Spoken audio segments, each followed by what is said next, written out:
Hey there, I'm Eternal, and I'm an object show fan that has barely watched any object shows. We have to fix that.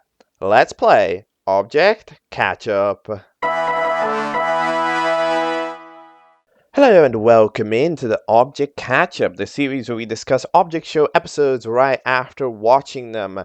Whether they are new or old, famous or unknown, it doesn't matter, we will get to it all. So, today has to be the second part, technically, to my catch-up of Mystery Box Madness, because yesterday we took a look at all of Mystery Box Madness, the original series, with all of its 21 different episodes, and that took a long time, which means we couldn't actually get to Mystery Box Madness Better. Now, Mystery Box Madness Better, or MBMB, is the current latest series on the scene for this show. Is its second season properly, and we have to look at it, but I couldn't cover it that day. That episode would end up being 4 million hours long if I did, but that is the plan for today. Hopefully I can do everything. I mean, look, these episodes are long, so I'm not sure how many I can exactly get through, but my goal is to get through all of MBMB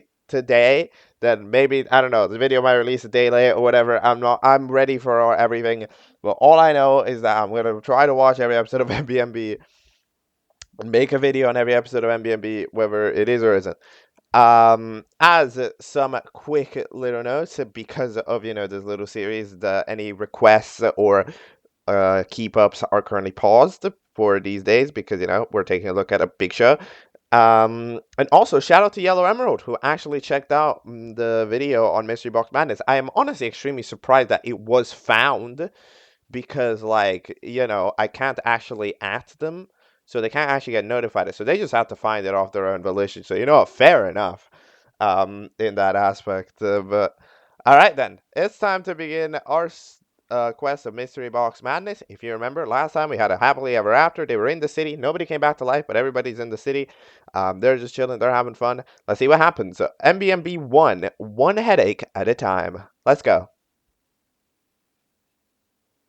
Okay, so that is MBMB 1, one headache at a time. So, of course, this show immediately has itself a little bit of a complicated situation where, like, when you end the show with a happy ending, right? A happy ending and a definitive ending, like, yo, happily ever after, then it all becomes a bit more complicated, right? Because, hold on, bro, like, how are we doing season 2 if we're doing if we're doing this? However, um this show probably does a pretty decent job at it. Okay, so basically the Object King, which is still of course the all-powerful being of the world, because at the end of the day, okay, so here's the deal. Presumably, the whole Object King killing device that apparently existed, maybe, or was implied to have existed, probably doesn't, at least with any kind of reasonable degree, because it's like, we haven't ever seen it mentioned, and nobody's even really tried, so it's like, okay, like, I don't really know, but it is really not looking like the Object King is ever really gonna get stopped down in historical power, at least lately, at least for this beginning echelon. Maybe the scientists, of course, they are free, which implies that they exist and can do things, potentially at some point. I don't know. I mean, they haven't been scientists for about 1 million years, so I guess, yeah. The Object King is still kind of a funky character, because it's like, bro, the bro is just the son. Not, I don't know, but they kidnapped Auto Cap, the winner, and was like, you must do season 2 with these contestants, but you can do the challenges. The challenges are you, but have a theme. Because, I don't know, the other one didn't have a theme, and you enjoyed that. So, I mean, if you want season 2, that means that MBM was pretty enjoyable, right? So, yeah, we end up having a season 2. And then we have a couple of contestants. So, the old contestants who rejoin are... I don't think there's a proper list immediately, but like, basically we have a bunch of fellas. The 4 scientists that join for the first time are Peanut, Hammer, Ice Pack, and USB. Three of them are scientists. One of them was just there, which is interesting. And then there's also four just new people who just exist, which yeah, which what are they called? They're called dentures. There's the tennis racket. There's the sort of, those like sketch pad. What do you call it? Sketchy? Yeah. And then a pizza cutter, which is called Slicey because pizza. Haha. Is also a contestant in the show. We have a new mystery box that was supplied by the one and the only Miss Mystery King, by the Object King, and the previous one has been buffed, which is fun. You get infinite wishes now, as long as we're hosting it. Which, I mean, yeah, it's a lot of faith that we're placing here. I mean, I guess, look, I think the Object King is just playing now because, like, he was scared that they were gonna find a way to defeat him, but there's kind of no way to defeat him. So yeah, eventually they doing that, and then also Dog Collar and Lance end up joining as the debutantes that were stuck in the Dow. The door is just stuck there. Low key, I'm kind of half surprised that door isn't a contestant, but I guess they were just too strong, so they end up just being there. Then we have okay, so Plank Glovey, Pizza, Mr. Hat, Stick Levery, Geode. Then we have Frisbee, Scissors, Sticky, and Seedy come back, which is interesting, I certainly think. Do I like this? I do kind of like this cast. I do think there's a couple of people that I don't find that interesting. Like Planky is sort of a dismissive character, for example. They don't really care that much, so I would have probably replaced them. I would have found it honestly interesting to have Rubik's Cube back. Having Rubik's Cube, but like no marble, makes it interesting because Rubik's Cube was so not necessarily reliant on Marble, but Rubik's Cube barely talk to a character other than Marble. So having Rubik's Cube actually function in a regular team is something that we've never seen. So I would have personally actually had Rubik's Cube come back. But hey, I don't judge the Object King now, do I? So okay. And also Saki coming back would have been funny, but I guess they're just God. So yeah. Then we have a couple of teams. So the first team ends up being called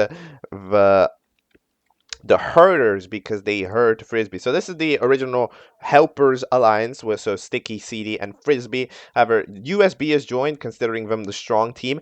There is some solid minds on this team.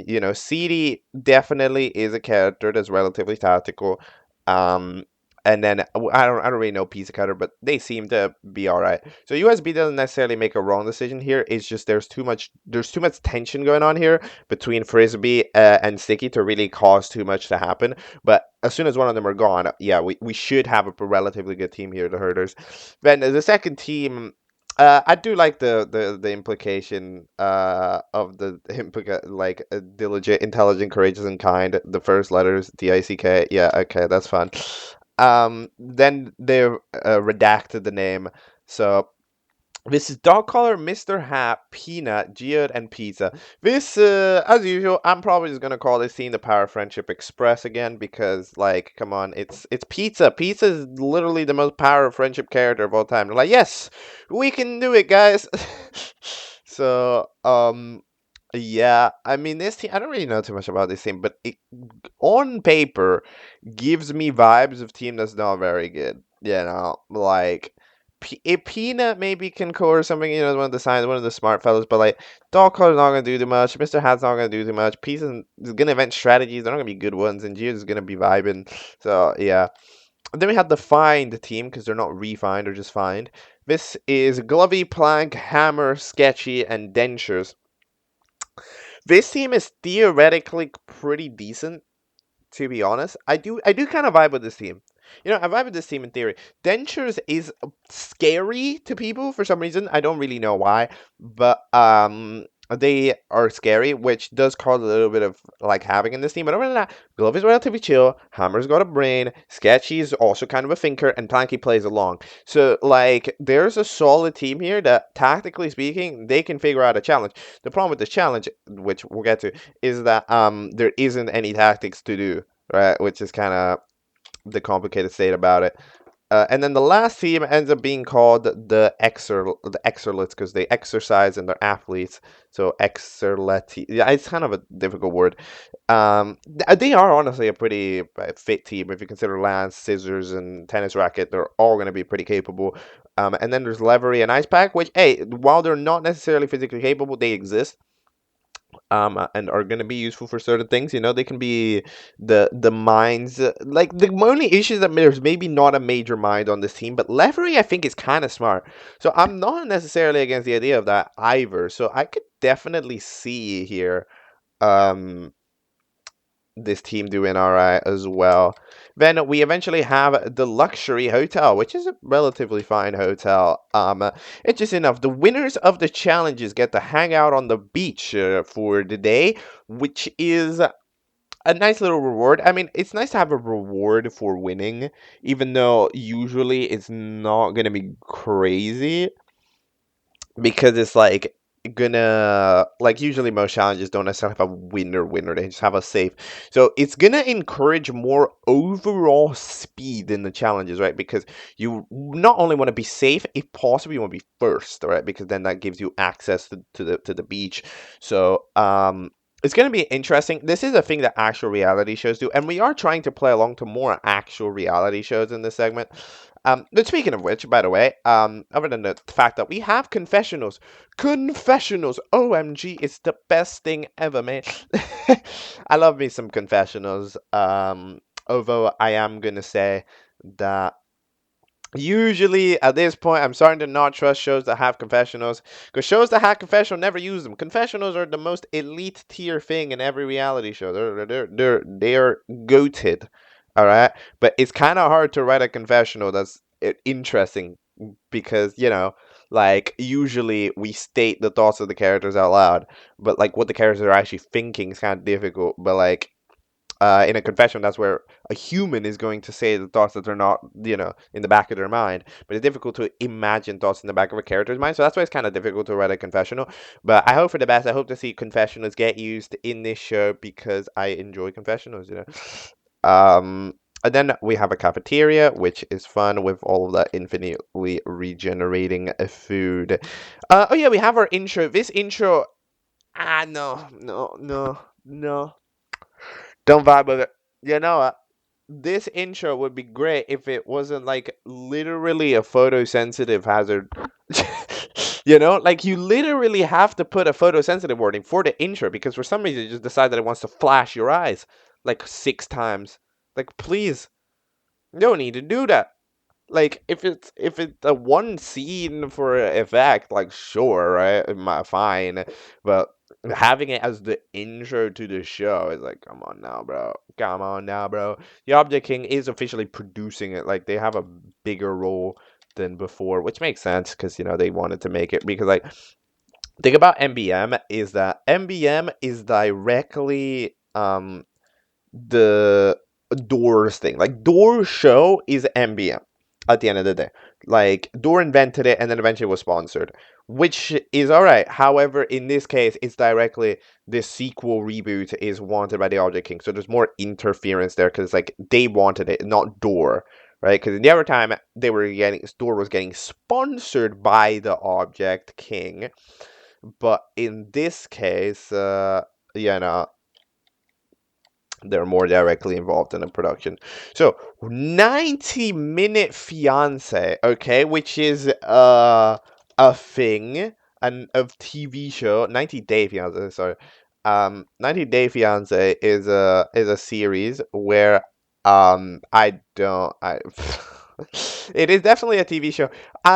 Okay, of course I have to mention the obvious thing. I know it's annoying, but like this technically doesn't make sense because like humans didn't exist. It's like how do you know about 90 Day Fiance a show in MBM? Like is that one of the other TV shows? Is there like a did like Levery back in the day host the 90 Day Fiance? Like how is this show real? Like it's kind of weird to have a reality show theme when like this is the first like originally MBM was like the first reality show in the history of like the TV in the land, but now we have all these actual reality show inspired challenges, right? So it makes a little bit of a lore inconsistency, I think, because it's like, hold on, like for example, if they do a Survivor challenge, wait, since when did Survivor exist? It's like that, kind of that type of thing. But okay, okay. Then we have our challenge. Our challenge is to be in a room and do something. Yeah, there's nothing else. You just do something. So it's like, what in the world? What is? Yeah, this challenge ends up being not too great because, like, at the end of the day, yeah, you just kind of don't do anything. It turns out that the rhetoric of the challenge is get along because it's 90 Day Fiance themed. Nobody really tries to tactic this out, even though it like makes sense because at the end of the day, like technically the goal of 90 Day Fiance, I think, is to marry each other. So I don't think that's what they were getting to. So I don't think anybody would have tactically married each other to try to get along. So yeah, it was not an interesting challenge, and the Object King honestly correctly calls him out. But as you see, you're telling me that I can't call that team the Power of Friendship Express, but every time there's a challenge that requires friendship, they immediately win. Like, yes, they won by going to sleep, but I'm telling you, the Power of Friendship Express. That's the team. But then the sticky and frisbee team ends up getting up for Elam because they have too much tension. And yeah, I think CD definitely, I think, tried to tactic this one out a little bit. Like I think CD understood the concept because CD was very specific. Like you didn't say before to ask Frisbee for it was now because if Frisbee was to apologize to Sticky now, then that would be a somber moment and they would win the challenge, right? Like if Frisbee had accepted the apology, boom, there we go, right? We have successfully had people get along and it would have been good. So I understand what CD's tactic. I'm telling you, he's one of the smartest characters, absolutely, in the show, because they just tactically play this game in a way that most other characters don't. I'll be interested to see if the scientists play this game when they have a challenge that actually requires thinking, but we'll have to see. Because Frisbee's a half scientist, but yeah. And legend has it, who the fuck are Frisbee's parents? I still want to know. But all right, in the elimination, Frisbee gets eliminated. That's okay. Frisbee already got so much screen time in the previous season that it gives off very first boot vibes. Character that was very present in the first season that we don't really need to see that much again here in the second season. So, yeah, first boot is pretty rough. But then you are officially out. And with that, that's all for MBM. Dude, it's so hard to say this title. MBMB. One time to head into the second one, which is called Nobody's Got Talent. Okay, then let's go. Okay, I have just finished watching MBMB 2, and yes, W video on YouTube, the YouTube platform. I have just watched a good video on it. Okay, so this is nice. This is nice. This is a good episode right here. Um, and it's just that, like, this episode gave me proper vibes of reality show. And you know what? I'm gonna say it, okay? I like object shows. There's a lot of people who like object shows but don't like reality shows. I'm in the pool of people who actually likes both. I like reality. I don't watch reality shows that often, but I do like them. I enjoy watching them. I enjoy how they are. I enjoy how they work. I think it's fun to see the drama and all that stuff, and try to like predict and go like and see if you agree with the decision, if you disagree, root for people, root against people, and do that stuff. This episode was very reality show. It was immense. You can proper tell, and we used the fucking confessionals properly. Let's fucking go. This is a celebratory dance worthy moment. The celebratory dance worthy moment. Let's go. Okay, so this episode has a very, very large focus on Hammer. Hammer has a massive focus on this episode, which usually, like, it is a thing that reality shows do. It makes it a bit more obvious, usually, who is eventually going to get up for eliminate. Like, about halfway through this episode, I was like, okay, this team is losing. right? Because I was like, okay, hold on. There's too much convo. Like we're focusing so much on what is actually going on in depth in this team that it's like significantly. There is like 90% chance that they lose because it's like we had such a focus on Hammer. As they even said, Hammer got 2 flashbacks in the span of like 5 minutes, but we found out that apparently on the Survivor ripoff show, Hammer was on it and eventually got betrayed by a weird looking guy. Um, and they have that memory of them, you know? They go like, damn it, you know? And it's like they have that memory calling back because it's like, shit, I don't want to get betrayed again. I'm not gonna trust anybody. Zero trust, okay? Which Hammer enters the game with, which makes sense. Okay, first of all, this does imply that there have been other shows. You see what I mean? It's a little bit weird because it's like, when did MBM happen? Because okay, I feel like I got this wrong. Because in the last episode, I was complaining about the fact that how do other reality shows exist if Door was part of the first people on TV in general, right? That's what I meant. Like because it's like other reality shows can't exist if we're literally at the beginning of television in this universe, right? So I was like, how are there other reality shows? So it seems that there's either two things going on. Either A, there's TV, maybe the things that, okay, I think I got this wrong. There was TV in the city, okay? So the city had reality shows of their own volition, but then the mountains, you know, the kingdom, didn't. So the kingdom introduced TV after the city, because remember, they're less technologically advanced, right? So they proceed to do that. And as they do that, they decide to bring Door over because Door was already pitching shows before the mountains got TV. So then MBM was debatably could have been the first reality show from the mountain region, right? Especially after the city collapsed. So it's possible, but then the city already had shows, especially because if you imagine Hammer cannot be on a reality show if they first of all the other people have to be alive, and secondly Hammer has to not be kidnapped, right? Which implies that this was pre-kidnapping, and it was so Hammer would just chilling in the city show before that. So I retract my statement from the previous episodes that other shows couldn't exist. They would just be very old by now. They would be very ancient shows, right? Because it's been a while since everybody died. Um, which, all right. Everybody proceeds to die as the mystery box ends up making a free recovery thing. And then we have our challenge, which is based on, well, not Britain's Got Talent. It's renamed to City's Got Talent here. Simply a talent show. Every team does a talent. I always love these types of challenges because they allow teams to properly. It's a skill. At the end of the day, it's a skill-based challenge on average, right? If a team is good, they're going to do well.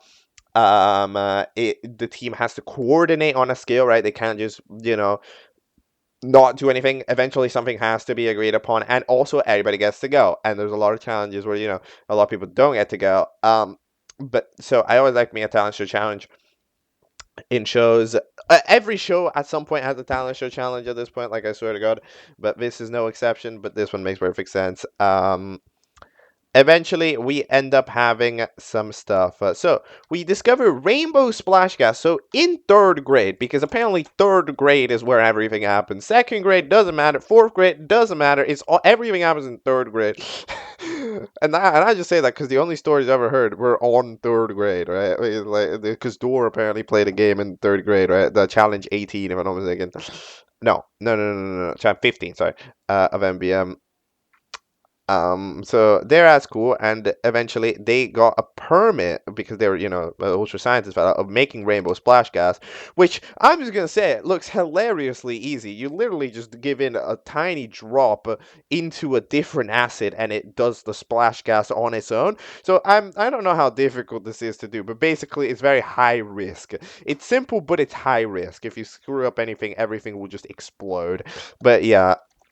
Hammer does it correctly, and then Crayon decides that they're upset, and they're like, I can do this too. So they try. They unfortunately splash it too much, And then they fucking explode and die. This might be before they invented the recovery machine. Frisbee's parents, who exist, um, recover that. So then Dentures is like, no, that's okay. You didn't need to do that. And then Hammer, it's like, oh my God, Dentures, you're so nice, but like you're a creepy looking guy who I trust in a reality show. You can't be real, and I don't trust anybody in this game. All right, so that's what Hammer's doing. But you see, we get to see the confessionals. Confessionals are being used, and they immediately make the episode better. Let's go. you know, like a fire emoji. Love me some confessionals.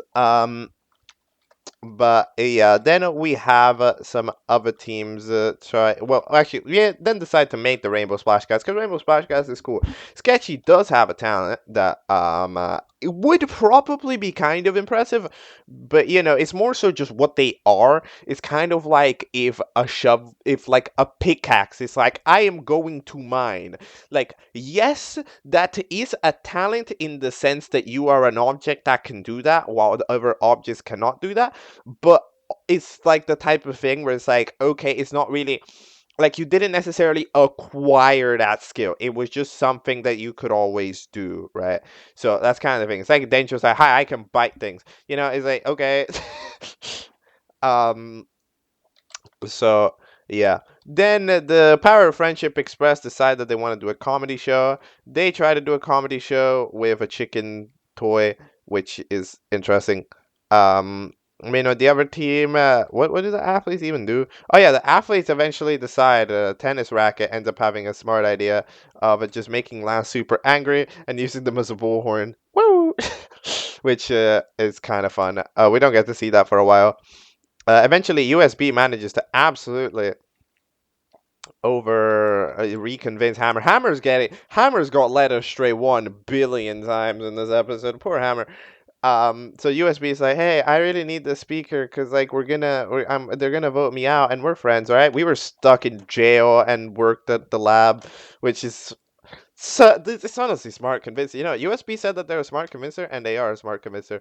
Eventually, then you see them, and Hammer gets omega scared. But yeah, and then we have our show. So first we have our bull show. This was fun. This worked out very successfully, to be fair.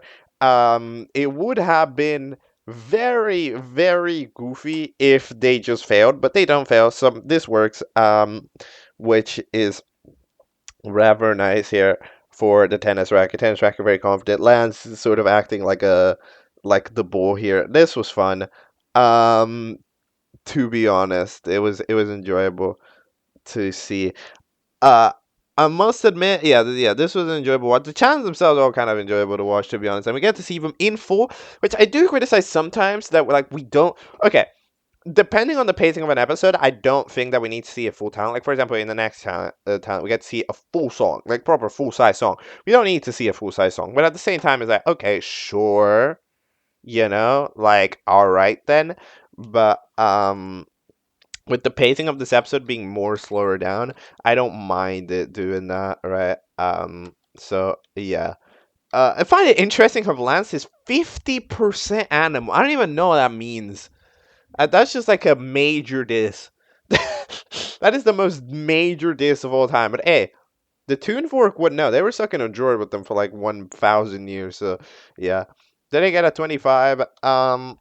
Then the other team, Sticky's team, ended up having a band and decided to play the song about pizza eating song.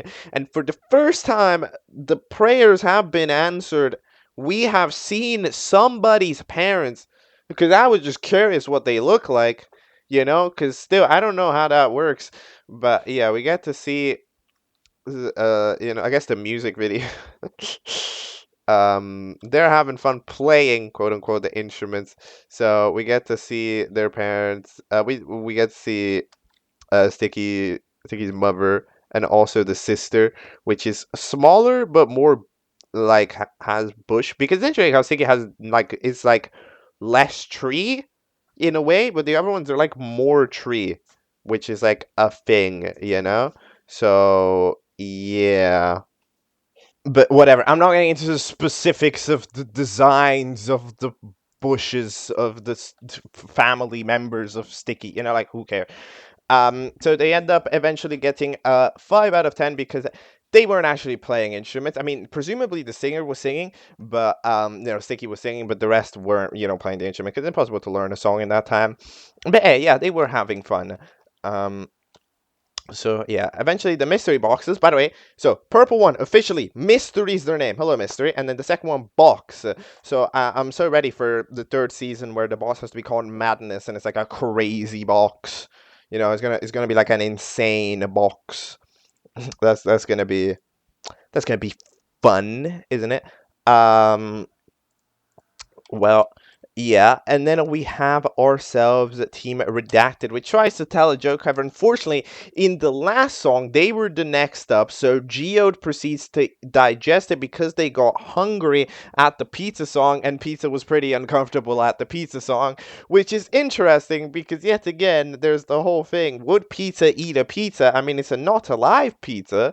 But like you could, I mean, I don't think it's like cannibalism to eat a cake, for example, a version of you, even though it'd be awkward, right? So would a pizza be able to eat a non-alive pizza because a non-alive pizza is not the pizza themselves, right? So then it's these questions that Object Society always has in every show, right? It's like which one of these is the answer? They perform very poorly, but after honestly after here where the judge that only said a 10 out of 10 got replaced by Saki, I was immediately like, okay, where there's no way that Hammer's team isn't up for Elam. I was like, yeah, there's no way. They're done for. They were literally 100% done for. As soon as I saw that, I was like, okay, yeah, the first two got it easy, and somehow they will lose to the Redacted team. Like, yeah. But they end up getting a 6. But then Team Find ends up, they will be making Rainbow Splash Gas, which, they should know how to do. I mean, like, I don't know. The thing about it is, I don't know what they were doing in jail, but presumably Hammer should know how to still make splash gas. And they've also been in society for a decent enough amount of time that it would make sense. But then the Geode has a random surge of big brain moves. Geode, the dumbest character probably in the show, in terms like just kind of like not necessarily objectively, but kind of like thinking about it. Gotta be one of the dumbest characters in the show, decides to have a 1 million IQ play and bonk Saki in the head so that they grow mad and get super mad at Bottle Cap, and then they throw the Bottle Cap at the chemicals, which causes everything to explode. As it does, then everybody gets refined. Hammer proceeds to get revived and immediately bonks Saki back so that they don't go evil. But then, since they cannot do their performance, they end up getting a 0 out of 10, which is so bullshit as usual. I mean, it's like, bro, if an external, it's these type of things in object shows where it's like, it's unfortunately not fair. Like, if an external factor stops the performance, they wouldn't just lose. Like, imagine we're on a reality show in the woods, right? And then we're doing performances, and then heavy rainfall comes in the middle, and then one team can't do it. That team doesn't just lose because of the heavy rainfall, you know? Like, it's not their fault. But okay, then. I mean, I guess in this case, they don't have their procedure and they'll have to improvise another method. But, like, they would have to improvise another method, but they have one. They literally have a backup. That team was good. That team had a plan B as well. With Sketchy. So, like, they could have just come in without this chemicals, and then Sketchy does the thing, and then they get at least, like, 7 points. Like, it wouldn't, like, they can't do their performance, but they can still do a performance. Get Sketchy on the scene. Sketchy was literally about to solo. Sketchy was about to clutch up. But nope, not allowed. 0 out of 10. That team is up for elimination, and we have got ourselves some juicy little drama. So, we decide here in the confessionals that Hammer chooses to eliminate Dentures. Actually, we first have a tie between Glove and Dentures. Um, of I don't know how many votes, but yeah, they have a tie. And eventually, in a poll that we did based on the most favorite characters, we discovered that Glovey is the third most favorite character, while Dangerous is the 18th. But one thing about this show that I kind of despise has been the tiebreakers. These tiebreakers are not good They don't break a tie. They're so unbelievably biased that it's incredible. Like, who voted first doesn't matter. Who cares? And like, obviously, you're putting up a OG against somebody who's been here for one episode. And yeah, obviously they're gonna lose. You know, like, if you're gonna get the viewers to decide something, get them to decide something in a proper way. You know, make a tiebreaker that works. But all right then, we end up eliminating dentures for this reason. And then Glovey, on a final remark, ends up saying, "Damn, I should have voted for dentures as well," like Hammer said. And then dentures gets super mad, because Hammer said that the dentures was ugly and they should vote for it. And dentures got superbly mad, you know? Like, they end up being called out as being racist, as Hammer being a bullcrapper, and Hammer ends up being on the other end of the scale in this arc. Actually, instead of being the one betrayed, they end up overthinking their betrayal so much that they betray themselves, which I think is very, very, very interesting. And then just gets out super pissed as Hammer is just very sad all the time. And they are trying to cry, and eventually the other people will just claim their cookies. So it'll be interesting to see, because, like, for example, Hammer's still around. Hammer is having a tough time because that was a big blow, like, that's tough for Hammer. Hammer is going to be in a precarious situation now heading into the other things. But, like, the other fellas, they are not necessarily all against Hammer.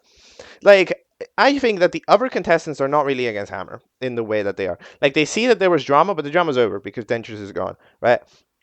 So they're all relatively okay with Hammer, because to them, because Hammer lied to Dentures, but not to them, right? Which, I mean, they can definitely alarm them. Like, oh, wait, Hammer lied to, yeah, they're gonna lie to me. Which, yeah, however, it's more of a mental battle. It's a Hammer versus Hammer that is going on here right now, Like, Hammer needs to try to figure out how to deal with this themselves, and that's going to be a big burden here on their team heading in the other episodes, which going to make everything way more complex here. For that team. I think that team's good. I think the Team Find is honestly in a very good spot. They've got some minds. They've got some interesting contestants. I think Sketchy really gonna blow up. I think, like, Sketchy's gonna definitely rise up into this game. I'm confident in Sketchy. Absolutely. I look at that fella and it's like, that is a star. Yeah. I look at that and think that that's a star waiting to happen. So that's what I think. And then, by the way, in the post credit scene, we have Rubik's Cube looking at Dentures going like, "Who the hell are you?" Which I love Rubik's Cube. Rubik's Cube is probably my favorite character. They are very funny. They're very funny. They induce chaos. She induces chaos. She's kind of just fun. But she's very tactical about the game as well. Like, she's my favorite character. Sad that she's not in the season. I thought she would be cool in an actual team because, she was only ever in a duo, really, with Marble, never in a team. So I always think that she would have been cool, but oh well. Then yeah, that's a big blow. But this episode absolutely gets me very excited about watching this rest of the season, because this episode was absolutely really, really good. This episode was really, really good because, like, it really felt reality show-esque in a way that's really nice in the way that it's written, and I hope that it continues on to this pathway, because if we continue on to this pathway, we can have a very nice watch, like a show that's just overall a smooth watching experience. It's cool, it's fun, gets me to think strategically, characters that actually care about the show, right, and aren't just memeing all the time. Like, it would give a very nice little increase. It would be a nice deviation from the usual. So yeah, MBMB 3 is titled Tribal Survival. Let's go, let's watch it, let's talk about it.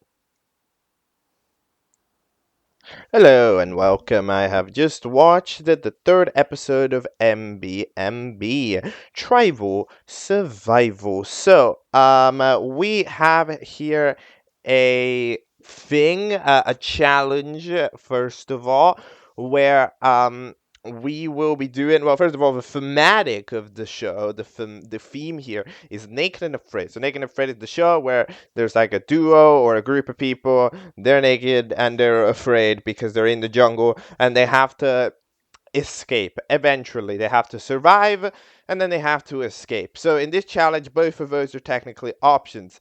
You can escape 50 miles, or you can go to another place, all right? Or you can no, you could either escape by running 50 miles, or you can simply not be the most dead team of them all right? So there's multiple ways to go about it. First of all, if literally one person escapes, that person is good. That person has survived, right? Which is like that team will be safe. Regardless if everybody else on the team dies, if one person escapes, they make their team safe. Which immediately, to me, starts to make it a worthy venture to try to escape. Because, yeah, it's not an extremely dangerous jungle, right? So it is probably possible to sort of like vibe it out, kind of stay low, catch a prey here and there, and then maybe work out something. However, in general, also the fact that it's not that dangerous probably means that it simply runs over, right? And you're not going to get caught if you start running. So I think that making the journey of the 50 miles is worth it. Of course, 50 miles is a lot of miles and it's pretty scary. But I think a team should have probably tried to go start off that journey because it's just important. I think and eventually I think a couple of teams start trying, but they just start absolutely vibing it out. Then CD thinks that the pizza cutter is lying so that they overcook the meat, which not really. They kind of ultra over. I mean, it's a lie that works technically, but it's not a lie. It's actually an ultra overcooked. That's when it's eatable somehow. So fair enough. CD has too much faith, too strategical in a way. Way too strategical. Like she's strategically well to herself. That's why I think she's a great character. But compared to others, like putting the strategy onto the other people, yeah, that's kind of tough. Um, but then we end up having a couple of things. USB decides to review the tribe. USB knows of the ways, and you can tell. To be fair, one of the things that I have enjoyed so far in this series is that you can sort of feel the energy of a scientist radiating in a lot of these people. Like USB is giving off heavy of giving off smart vibes. Peanut is also giving off those heavy vibes. Like they are people who know what the hell they're talking about, and you can kind of tell. Hammer also knows what they're talking about, but they've not. But they're like a youngin, They're a youngin in the work and they're way too distracted. So they don't get to share that knowledge. They're too scared in a way to share the knowledge. Then there's Ice Pack, which doesn't count. Um, so yeah, I think after that they end up having their 5 minute break. They end up having the 5 minute break, where they talk about the jungle, the evil guy in the woods. All right, the evil guy in the wood, the tiger in the wood, the great blue tiger in the wood. I'm so sorry, by the way. I have to say it. Okay, I literally have to say what I am about to say right now. Okay, but the tiger looks like Mr. Beast. I'm just gonna say it was a necessity. Like, come on, the tiger looked like Jimmy Donaldson Beast profile picture, Mr. B6000, the real one. Like I gotta say. So apparently the thing is that Levery had a nightmare and wet the bed, which means that you can, like, that is fear. That is the smell of fear, because when you were scared, that's what you do.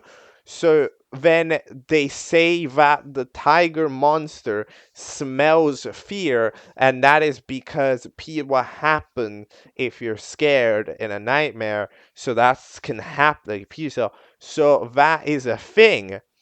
And that's where the story apparently arrives from. You know what? Sure, I understand it. It was kind of an interesting, like, the writing of this was kind of interesting. It was hit or miss, but I think overall it managed to be a relatively cool episode to watch, because for most of the episode you're sort of trying to piece together what the hell the story is. You're trying to piece together, okay, so there's a tiny wood, smells fear, so you smelled fear, but it's not, but then the fear actually did find them. So then what's going on, right? How the tiger, and then eventually at the end we get the exposition about the tiger here in the woods, which is ends up that they smell the urine. So eventually that is why the story plays out in the way that they play. So it is a lie. It is an incorrect story, but like they in general tend to be pretty solid. All right, then what do we have? We have our favorite team at the Power of Friendship Express, the redacted team, where Pizza is just trying to yet again harmonize and just be friends, throws the and the speaking device out because they gotta be one with nature or whatever. So then they just sit there sticking with nature and stuff. Um, and then we end up having a different scene later. But actually, first, yeah, Hammer is off crying in another direction because they're sad. Why are they sad? They're sad because, of course, of the last thing of dentures. But Sketchy, gives in a couple of quick words. Isn't, hey, it's okay. You're able to make it up to dentures. You can explain your situation. Will that happen? Honestly, it's a bit of wishful thinking. Dentures got proper played like that. Like dentures got played to an incredible degree. I'm not gonna lie, like it was bad. It was bad. Like at the end of the day, Hammer, yeah, definitely overthought that strategy the other episode. Like Hammer, yeah, we're just so scared of getting betrayed that they betray back. Like it's kind of, it makes sense, but yeah, in this case, Hammer absolutely played the opponents there, and yeah, I understand why they would feel bad. But hey, Sketchy, being a goat, getting her back until they die because they get eaten by a piranha plant. So then the tribe, the USB tribe, ends up finding the Power Friendship Express. Why do they find the Power Friendship Express? And they're gonna murder them because they want the blood of the victims. But before that, actually, we end up having a convo here, an interesting little convo between Peanut and Dog Collar. You see, Peanut also gives off the vibes of scientist that has thought of everything. So you're straight up, okay, you're a debutante, which means that you were made by the Object King specifically to be a debutante, because that is a thing. Remember, the recommended characters were supplied by the Object King for the show itself, which means that Dog Collar, Y, Lance, and also the other one. Who the hell is the other one? I don't remember. Toon Fork, I think. They're all characters that the Object King has created to add on to it, which include Dog Collar, which means that Dog Collar didn't have, like, didn't live a whole life, right? Which means that however they were spawned in for the debut screen, that's what they are. But they don't have a past, which means that how do they have pets? Because that character, at least like with a character like Y or with Pet or with Lance, for example, like you don't have that backstory necessarily. Like they don't really talk about the backstory, but Dog Collar they do, because remember they're treating to all their pets and stuff, and they have all their pets and stuff, which we never get to see because I don't know if they exist. But also they have to exist because there's no way, right? Because I mean, if you're in the city and they've been in the city for a while, theoretically, that means that Dog Collar should either have the pets somewhere or just have acquired them at some point, which means that okay, maybe we don't have memories of the pets, right? like Dog Collar does. But surely at this point, Dog Collar must have earned a pet. Like, really? Because, like, MBM ends, and then we have everybody else. Where are the pets? Where are the pets? Surely Dog Collar got some pets while they were hanging out. Like, that's literally what they do. They're like a zookeeper type character, you know? Like, there's no. I refuse to believe that Dog Collar went by living society without getting any pets, but eventually they get given a squirrel here. Peanut, by the way, why would you say that? I feel like is that a good thing to say? I was debating this for the other time, and it was like, hold on, is this a good thing to say? Because but like it was proper. Like, you're not real, by the way. Just so you know. Imagine if you're chilling in the jungle and then somebody's like, oh yeah, by the way, did you know you're not real and none of your memories are real and you're a lie? Yeah.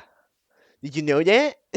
Like, what purpose does that make? I feel like it's better. I mean, Peanut is very don't give a shit style character, but like, oh my god, bro. Like, that's savage. Like, there's no way you can say that to your teammate.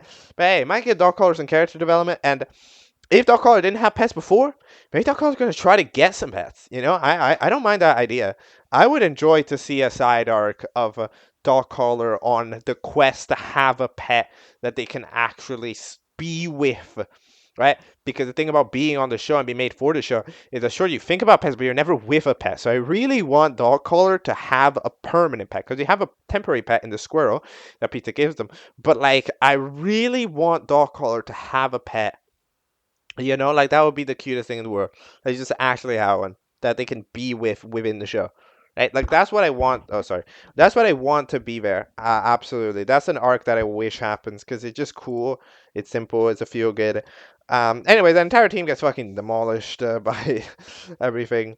For some reason, the freaking Slicey ends up just getting so mad. They're so sad. Mr. Successfully, however, dodges the tribe, and eventually they get there.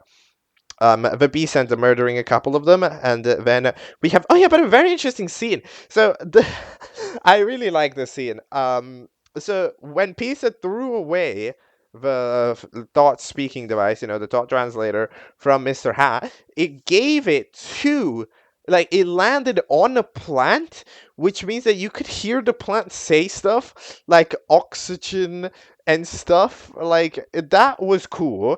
That was very, very cool. I must admit, that scene was fire.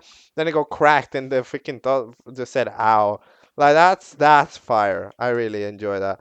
Um, but then after that, 3 days pass. 3 days. Nobody does any progress in 3 days.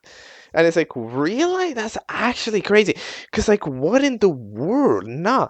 Like, nobody tried to go to the edge.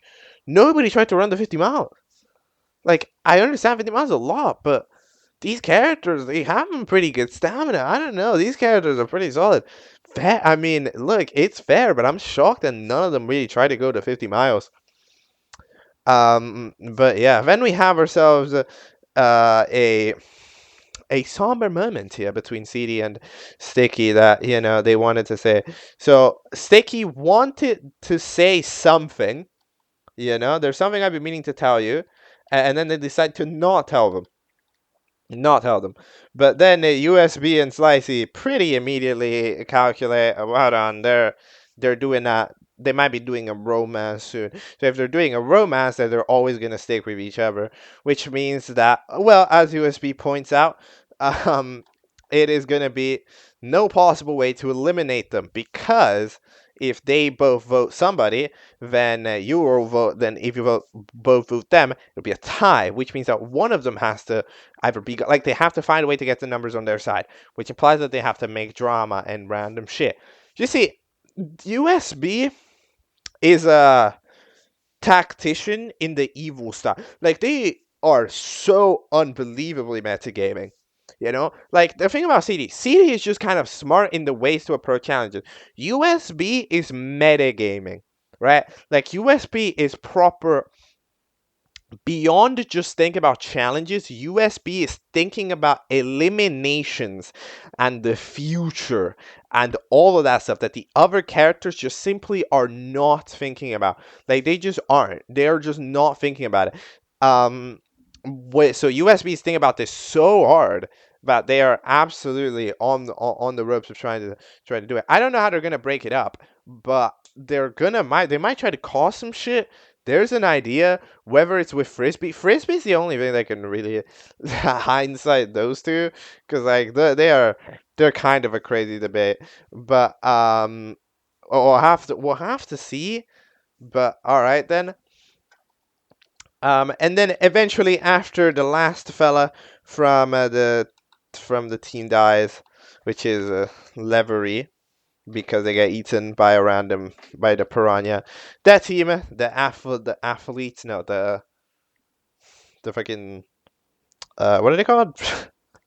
They're not called the athletes. They're called the extra elite. They had a dumb name, but they end up having the elimination, and then they just kind of end up deciding that Rocket to vote Ice Pack, because Ice Pack is pretty fucking useless. They don't really care. They don't really like anybody. They're not really helping. Really, so they're not really acting as an ice pack. Then they get eliminated. Last choice to vote for Rocket, alongside Ice Pack, but it kind of doesn't work. Like at the end of the day, Ice Pack was pretty useless. Wasn't that interesting in terms of the writing style. Um, and yeah, just kind of didn't have too much to do with them. Didn't have too much to do with them. It's a very classic early episode boot in a show that's written. It's a type of character like when you see a character like this in a show, it is so rare that they move on. Right, especially in a contested voting situation where like the writer decides who gets eliminated, because it's just like, what do you rate? What do you rate for a character that doesn't care? It's kind of like hot sauce, right? So yeah, it makes perfect sense that they get out. But now Rocket and Lance are even more beef, but they always have a beef. That team is a disaster class of the highest caliber and livery. Will that team did that team get stronger? Now that team's just okay. Like it just kind of depends who can wrangle the power. On that team is whoever wrangles the power that episode, whether it's Rocket or Lance or maybe even Scissors on a couple of occasions. Like whoever wrangles the power more might have the opportunity to create a decent plan, but on average, no, not really. Okay, time for the fourth episode of MBMB. Breaker, a downer. Let's go. Okay, so that is the fourth episode of MBMB. So this is a pretty monstrous episode. Like it is actually just so unbelievably long, but like it's not that long, but there's just a lot to say about it, so I'll probably definitely I'll try to run through it. So I'm not gonna lie, this episode was crazy. Like you see, usually, you know how I say that I feel like I'm watching a reality show? You see, this episode, I definitely felt like I was watching a reality show, because it just felt like I was watching fucking Love Island the entire time. What is happening? Everybody, like, so what basically happens in this episode to start? Okay, there's actually so many plots going on in this episode. There's like as far as plots per episode, it's actually crazy because there's so little challenge, because the challenge actually isn't that interesting. But like we end up having CD and Sticky get together. They decided when the camera's not rolling, when they're sleeping, they're gonna be friends and stuff, right? So they end up doing that, and then it just seems like that the energy of a relationship. Like just the energy of there being a relationship going on in the show has just caused like half of the other people to just go, yeah, I want to date someone. Yeah, let me go look. It's like, bro, what in the world? Okay, but we start off here in this episode with an extremely upset Mr. Hat, which ends up but gets their speech translator back from the forest because dog collar finds it alongside Jim. But look, I'm honestly pretty surprised that the dog collar got to keep. Like, I'm very happy that dog collar got to keep a pet. I'm surprised they got to keep that pet because I thought that was temporary, because they're running away. It's in the middle of a forest for 50 miles. But you know what they say? A dog owner can always find their dog. Nobody says that, but pretend they do.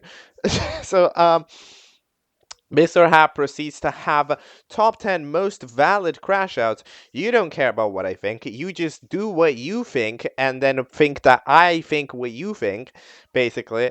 You don't respect me. You call me Mr. Hat since first grade. We actually get to hear about grades other than third grade for the first time in the show. We're starting to envelop lore. We're starting to bring up some lore, do some things, all that jazz, right?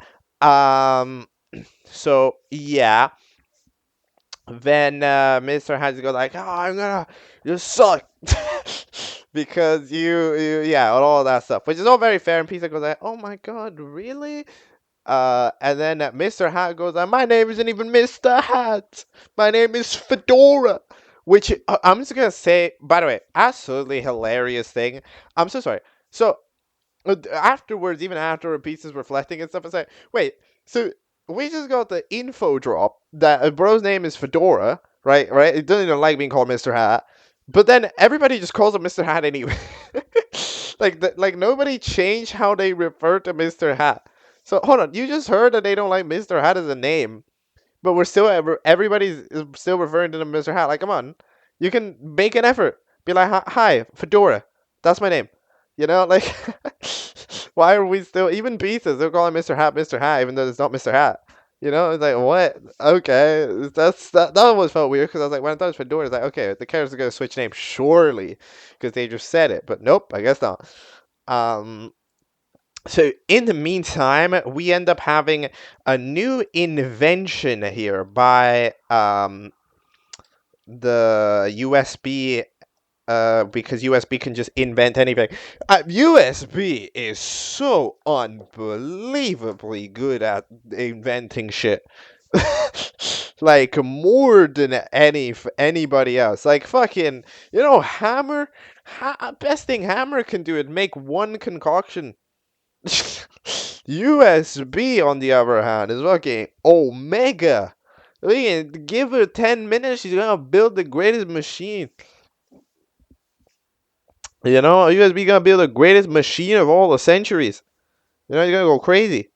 So it's like, you out of those, I'm not gonna lie, out of this quintuple of scientists, I ain't even gonna lie. USB is like number one by a country mile. I mean, I don't know how Frisbee's parents were because I mean they are the ones who got credited for the creating the inventing machine more than the others. So presumably they might have been the bigger one. So anyways, they have the angry juice, which simply makes somebody very angry when sprayed on them. So they have to already be angry, but it makes them significantly angrier. So basically, spray it on. That's the idea, to break up the team. If they spray it on CD and on Sticky when they're having an argument, they will immediately get super mad and pretty much break up on the spot because they'll have extreme amounts of anger. Okay. Bottle Cap eventually decides to give Pizza. Pizza wants to sit out and decides to have a stand-in for Pizza for the next couple of episodes. So Button ends up standing in for Pizza in this episode. Anyways, we have an old little house. You get one room and you must renovate it. Okay, sure. The hit home renovation genre of reality shows, which that a thing?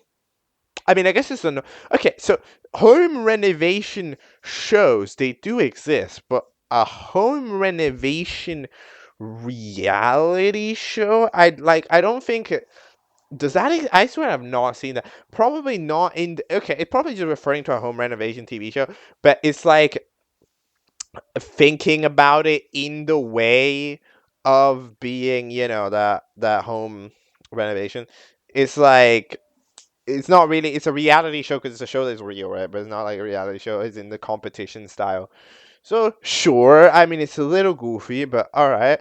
But then they start, mostly chatting while having some vague semblance of ideas. To be honest, they don't usually do that much work. But all right, we get to the USB and the CD fellas. They're just kind of telling stories half the time. So we get to discover who the hell Frisbee's parents are. Paper plate and plastic cup. Paper plate and plastic cup end up being the parents of Frisbee, which is interesting because I always like I can definitely admit that it did somewhat look like a paper plate. Frisbee does look somewhat like a paper plate, and having it be plastic, so it's like if you have a paper plate and a plastic plate, yeah, it's a frisbee. You see, that's smart. That's smart. Okay, I get to see it. I understand. Still don't know how that works, but like, yeah, that makes sense. I see it. All right, all right, all right. But yeah, we end up talking about the whole thing. USB is very nonchalant about it, very much so doesn't care. Eventually, what do we even do? What does this team do? That they're renovating the bed. I literally don't know what they're doing. They like try to bring the bed, I think, over to the corner or whatever. Meanwhile, Glovey ends up sending Sketchy over because they are annoying or something. So they end up going, okay, go bother the other teams. And then Hammer tries to be nice, but it's just kind of complicated. I don't know what's gonna happen to Sketchy. I was confident, I was confident. I was like, Sketchy's gonna be here forever. I still am. You know what? This might be, despite the sketches go absolutely thrown under the bus in a major way, right? Major way. I like, I believe I am gonna choose to blindside my logic for this one and just say I feel Sketchy has just the raw vibes of a character that is going to make it far in this show. All right, Sketchy is making it far, in my opinion. I think that is going to happen. I'm a believer. All right. Um, but then, yeah, Pizza's eventually relooking at their old images from Mr. Hat and thinks, yeah, I'm a bad person. And then Pizza goes off and cries away. Then, as you can see, so, okay, so what is our relationship status, all right, by the half episode? So, Levery um what is flirting with Racket. Racket doesn't really get it. Levery's not exactly being the greatest at it, but there's an attempt and there will be more. And then Levery tells Scissors, yeah, you should do this too. It's kind of sick. So then Levery decides to go flirt with to go no, not even flirt to go ask out the pizza cutter or Slicey. So they go do that and ask, hey, do you want to make food together on the kitchen? And then honestly, this is a shambles. I mean, Slicey just straight up goes like, "Hey, this is suspicious. It sounds like you're asking me on a date." And then you go like, "Yeah, sure, yes, yes, yep, yep. That's what I'm doing. That's what I'm doing. I'm doing that." And then it's like, okay, and then Slicey just goes along with it, which I mean, okay. Uh, I was expecting more amount of resistance, but Slicey's like a kind guy. Like it's chill. He doesn't like murder, as we saw in the last episode. Relatively relaxed. So I mean, I guess he'll hang out. I guess he seems pretty hospitable. He seems like he'll accept an offer. I mean, I don't know how it's gonna go. Those two look like the most awkward duo of the 22nd century. But like okay. Um, and then at the end of the day, we end up asking how they met. So how did CD and Sticky met. So they met in high school, but then in college, they after we find out a fucking Levery bomb school to the highest degree. But then in college, their friend Candles um uh, ends up. So CD was dating Candle, all right, which is not only a a person, but I was also a member of the band that Seki made, which we saw in the second episode. So you see, we're getting world building of the past, quite a lot more in this episode because of course the city and stuff. So I mean, of course they're dead, but now, so that's unfortunate. So then they go, and Seki just has the sort of third wheel because they don't have a house currently. So it's just like they're either go with them or they not anywhere. So it's like okay, sure. But it turns out that on this day it bombs massively and they break up right there that day. This target, I swear, this target was in the other episode. I don't know what this target did. I saw this target that was the waiter right here in the scene. They were in the other episode. I don't remember what they did. Oh, I don't. That's annoying because this is a person. This is a person that's like kind of important. Because I swear they were in the other episode. I swear this one target is gonna be an important character in a backstory one time. Cause they've been around. They've been around. They've been around. So I could see them showing up sometime. Because it's like the second or third time that they've appeared. But then yeah, we end up talking about it. CD ends up saying that they don't actually like the old songs, and then Sticky gets offended. Hey, I thought you liked my songs. And then they proceed to get a little bit irritated because Sticky thought that they liked the song. So then they get irritated, which means they're doing an argument. OMG, it's time to spray the juice. And you know what? To be fair, Slicey correctly spots this. I was worried that they weren't that something was gonna go miserably wrong and they accidentally spread like somebody else. But nope, it worked. The strategy worked. Fair enough. The strategy worked. CD and Sticky have broken up in world record speeds of time, half a day of a relationship. Fair enough. But then they're all sad and Pizza as well. Eventually, Pizza asks for the CD asks Pizza to look for the token, which is fair. Then um, we have an Omega renovation here that Sticky does to the house by using the maximum power, because apparently it is a legal distinction that there must be a max power option on every single invention, which, you know what? If it does, it does. Does the USB have a maximum power option? But okay then, yeah. So that means that everybody wins except for the team with Dog Collar, because Dog Collar's pet Jimbo ends up pooping on the floor, unfortunately. Which, yeah, rather unfortunate. Which means that their team loses. Otherwise, it would have been a perfect tie. So either way, a team was randomly losing. But unfortunately, so that was Sketchy's threat. Remember, Sketchy threatened that team that they were going to poop on the floor. So even though Jimbo did it, everybody thinks Sketchy did it. So now Sketchy was an outcast. Now we are an outcast. This fella is cooked. But even though this fella is cooked, I am a Sketchy believer. I believe. I will stick it through the mud. All right, I believe. um, but then yeah, it ends up tough. Even Hammer believes it, bro. But all right. Eventually we end up having the statue. I love how Pizza questions it. Why do you have a muscular the king object king statue? But yeah. Eventually they're up for elimination. That team doesn't coordinate. Yeah, I was wondering, that team had no like pre-talk at all, by the way. Like Mr. hadn't talked to anybody, nobody talked to anybody. Literally nobody talked to anybody. Which, okay, if you think about it, that makes sense. Because like Bunnet has been here for 1 second. There's no way they're gonna do a strategy. Doc Collar's too busy taking care of their pet, and Geode is kind of down. Right? Mr. Hat is, I guess, Mr. hasn't ever gotten to be a leader, which leaves Peanut.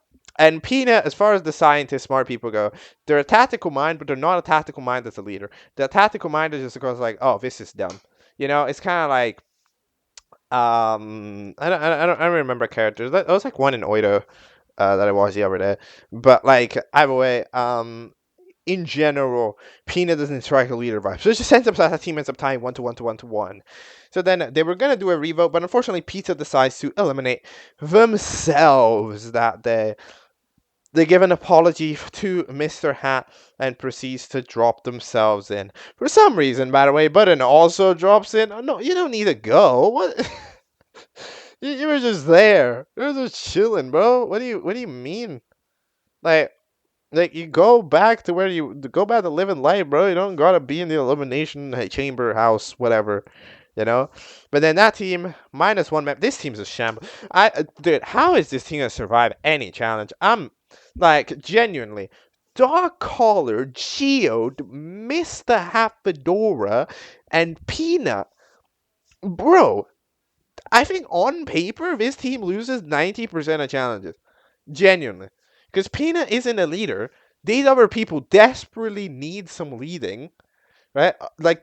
Otherwise they don't care. And then it's gonna be like this team's a shambles. Like I do not know how this team's gonna ever survive. This is gonna be bad. Like that's tough, but okay.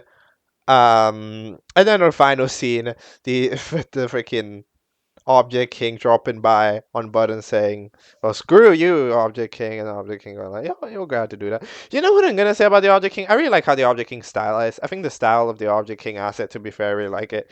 Like the way that sun is stylized with the very smooth face. The way that the lines are. I actually do enjoy that quite a lot about the Object King. So that is this episode. It turns out, I think that for as much as there were 1 million arcs in this episode, not a lot of it progressed, I must say. Like, we have a situation, but in general, like, for example, in this today, we established the pizza replacement, the relationship for CD and Thing, the date between the other two, between the pizza cutter and the, what the fuck? I forgot. I'm stupid. And scissors, right? Like we established a lot of this stuff, but none of this stuff's currently going through, right? Like, yeah, it's kind of being a little bit complicated. So, interesting. Also, one other thing that I get to criticize about this episode. Hold on. So, I mean, CD found the token, the immunity thing, right? But like, it's still there. No, like it's not like it's still there. But the other should have looked for it. I find it interesting. We didn't hear a single person when they go back to the hotel actually search. They never said it, which is interesting because surely that would be interesting. Like that's a way to waste a shit fucking ton of time. You know, like you would waste so much time by doing that. And it's like, what? Come on, nah. Like surely. Because of that, like sure, like you would waste a lot of time doing that because that's the way to do it. But somebody would have looked, knowing everybody collectively forgot about the freaking statue until CD, or is it that when the statue gets grabbed, like bottle cap will tell you, oh no, the statue gets grabbed, right? Because I feel like somebody should have realistically looked for it, even if CD found it.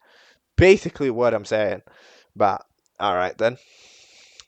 That's episode 4. Yeah, a lot of arcs, not too many of them actually progressing to the next episode because, the pizza replacement started and ended in this episode. The CD everything replacement started and, the CD and Sticky relationship started and ended in this episode, right? The date that's postponed to the next episode. I don't even know if we're going to see it, right? So, like, because, we're doing challenges. So, in general, not too many of these plot lines have actually survived past this episode. So even though this episode was a great episode in terms of setting up arcs, it actually just cut so many of them off immediately. Like I was surprised that the angry juice was so like it was pretty much first try at trying to get the two new deities to actually get upset, and they do immediately. Like I thought that was gonna take a couple of episodes, but nope. Speed running. Fair enough. USB's just that good. All right, then let's keep it moving. Let's head into episode 5, Ladies versus Gentlemen. Let's go.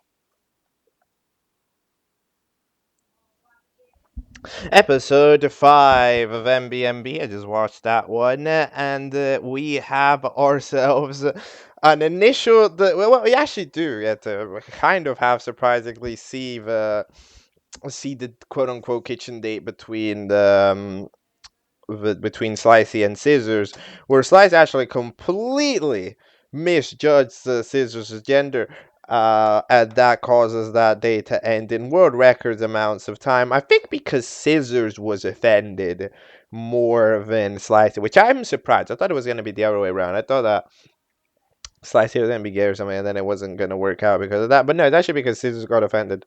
It's like, oh my god, really? You couldn't even tell? Oh my god, so disrespect. So they eventually stopped. I will say it's a little bit weird to think about it now. Now there's always a candle in the middle of the table now. It's like kind of weird when I think about the candle from the other two. But yeah, then we have Oh yeah, we have for the much desperately needed intro rework that's not directly a fucking photosensitive warning. That was desperately needed. It remains roughly this. It's like a rework. They pretty much made the background red instead of they made the background like fully black. They also made the object king actually fit on screen, which I am a fan of because I think that that is good. So that's enjoyable. I prefer this intro for sure. One thing that I haven't pointed out, by the way, is how the better in the mystery box madness better. That little jingle has like pretty much always changed. Actually, it's like every episode it has seemed to change. So that's a thing that's interesting. But then we have ourselves. Actually, yeah, for the first time, the male to female ratio is perfectly even because four boys have been eliminated, and the challenge ends up being boys versus girls. You know what's interesting, by the way? Also, the boss is a personality now. Like mystery pretty much never felt like they really had a personality that much. Like they were kind of just sort of very quiet with Door. They kind of didn't speak that much. They just did what they were told and just kind of stayed there. But Box is so outspoken. Like it's really interesting to see them have a personality. The boxes themselves get have like open, like not like have like started chit chatting more when Bottle Cap is the host rather than when Door was the host. I guess Door is just scary. Um, so yeah. Then the challenge is now because of this 8v8 a men versus girls challenge. It seems like Scissors and Slicey might be back together. I don't really know. But eventually we have ourselves a challenge, whether that is a three-step challenge. So stereotypical boy challenge section, stereotypical girl section, and then around a tiebreaker, basically. So okay, that's interesting. And then the first challenge is three mini challenges because it's three different sports. All right. So the first sport is tennis. Um, and then the tennis sport, obviously, racket goes. I mean, okay, just because you are a racket doesn't necessarily mean that you're gonna be good at tennis. I'm just saying. However, yeah, I mean pretty clearly, like, come on. That it makes the most sense, and it's just the most correct thing. Um to think about. The boys end up sending Lance over, who was honestly pretty damn okay at tennis. They're pretty solid. But eventually it ends up that the ball wasn't out, it was in. However, Levery unfortunately has to vote for racket for has to do what Levery says, and then the men get all very, very angry. I must say, whoever animated this because I know that I don't think it's fully self-animated anymore. So whoever did this tennis section absolutely animated it amazingly. By the way, the way that these motions went, especially like when the racket hit it with her face, like that was a very nice little section. It was animated very well. And that definitely stands out among the rest. Rocket has very much so noticed that Levery will just do anything they want. I am sensing a big, a big deja vu here of Marble and Brick. No, no, of Marble and Rubik's Cube, because they kind of had the same thing going on. Guy that's enamored, a girl that's gonna take advantage for the sake of the game.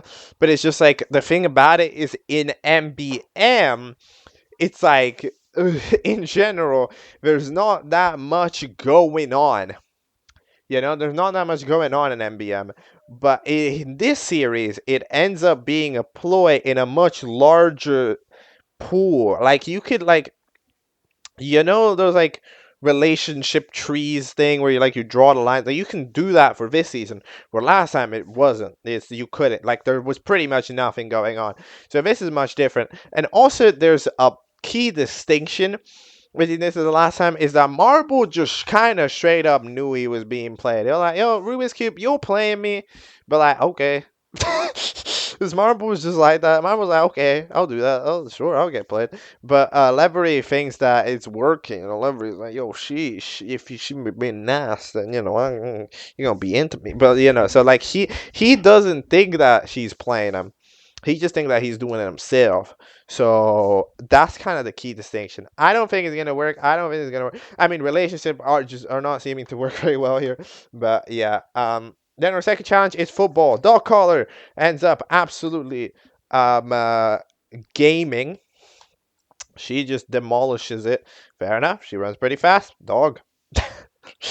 And then that means that we have our second challenge, which is cooking. We have Mailbox and Pluggy, which are engaged now. I swear, was Pluggy's thing blue? Like the little lightning port? I swear it was not blue before. Am I going crazy? Was it blue this whole time? Because it sticks out so much. I swear it wasn't blue.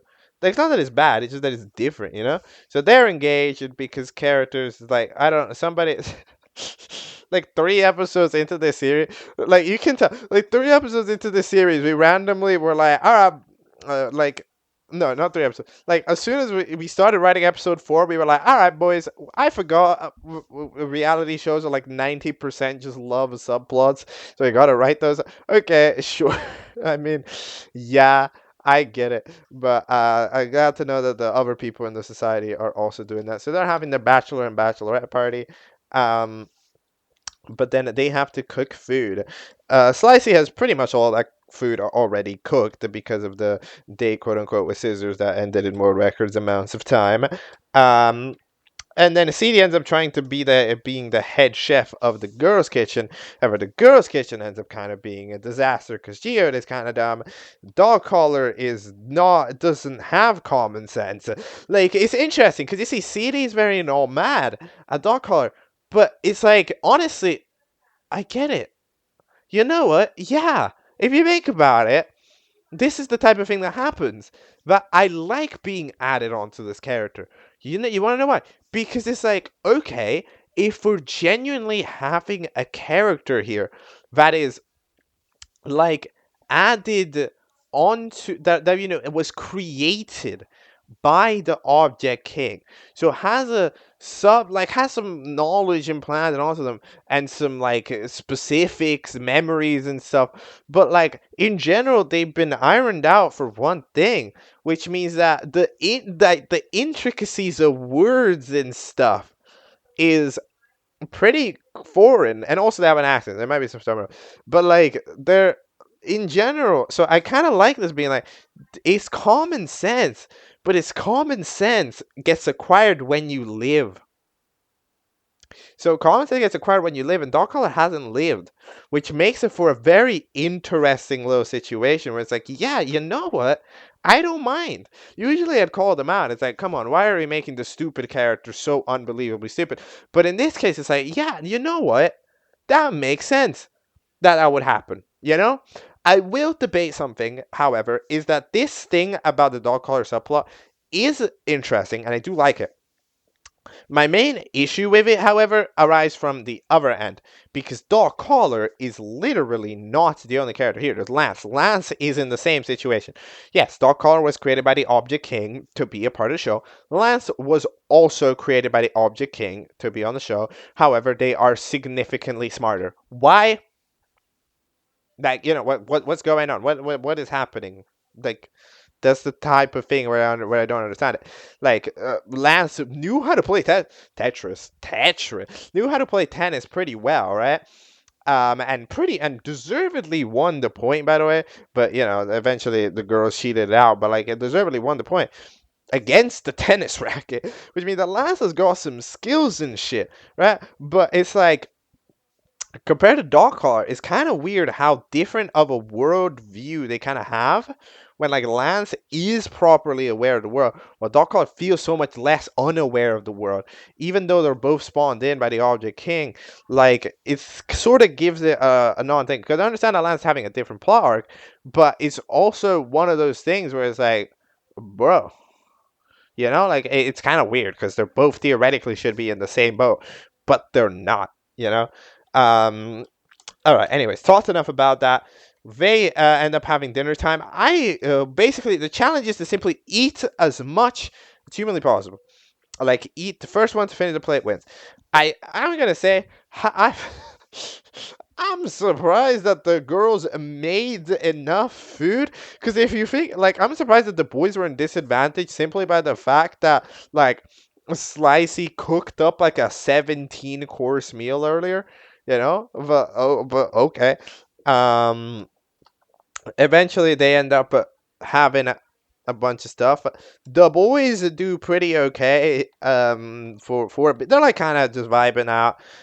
Pizza ends up giving an advantage to Mr. Hat or Fedora, or we still call him Mr. Hat. What do you like your name as Mr. Hat or not? Because I feel like you would have been angry about it. Like you admitted that your name not Mr. Hat, but everybody's still just going along with it, like what the fuck. But still, so it's a cool advantage that you can wait. What was the advantage? I don't even actually remember.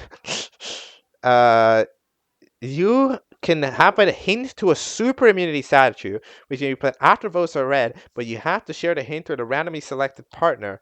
But we don't know who the partner is. Okay. Um, and Pizza gives this out because they can, I guess. So, all right. They end up doing that. I find it interesting how the mailbox just holds the ring. Like, because of course they're engaged, so the ring just is in there because they don't have hands to have the ring, so the ring is just in the middle. That's cool. I don't mind that. Um, and then eventually there is just so much drama going on over on the girls' table. It is not making any sense. I mean, like, CD and Racket are having a thing because they just debate all the time. I'm surprised that by hair we don't mean the strings. By the way, like the strings are hair. Come on, but Sicken, Sketchy and Geode are having their goofy this debate. And then Charger gets super mad. But hey, at least Scissors and Hammer, they're just chilling. They're just chilling. They're just like, yo, I don't know what y'all doing. I'm chilling because Hammer's already had the debate like a couple of episodes ago, and Scissors is currently trying to date the other guy. So they're just vibing. Uh, Sticky gets hilariously drunk and proceeds to just fucking lash out uh over CD, which yeah, expectedly makes Slicey very uncomfortable. So yeah, the girls apologize to um blah blah blah to Charger, and then eventually they go back to eat. Dog Collar hates Peanut on a personal level. Dude, it's like, I don't know, Peanut. Why would you say that? I still don't know why. It's such a like to this day. I'm like, why would you? Why? Like that's such a shift. Like, because I was kind of okay with it, but like now I see how it's impacted Dog Collar. It's like, yeah, why the fuck would you tell someone they're not real? What? Why would you do that randomly in the middle of the woods for no reason? You know? Like, sure, maybe Dog Collar didn't have 27 dogs, but they still have the experience of if they had 27 dogs because they remember what that was like. Like, it doesn't matter. A memory is a memory, dude. Technically didn't have to happen. Like, what the fuck? Peanut, what are you doing? But, okay, yeah. This entire Dog Collar, one quote, I just immediately sent Dog Collar to the fucking stratosphere. Eventually, men are much more complicated. Yeah, I'm sure mailbox is more complicated than that, but yeah, no, the men are just going sports cars, sports cars, girls, sports car. But so they are in fact doing that. Then Mr. Hat eventually will show everybody else how they eat food, which they do. We still don't really know how they eat food. They just kind of disintegrate it. However, like they do like a four screech or whatever, and then the food's gone. They eat everything, including the table. So eventually the boys end up winning, which means that we end up into our final challenge, which is to diss someone off. Sticky's drunk, so P immediately runs off. Glovey doesn't care, and eventually, after 1 billion hours, gets Sketchy off of the two stubborn ones. And then our final challenge is Peanut, which eventually decides to run off and lose on purpose, I think, because that makes sense. I guess she just I think she values her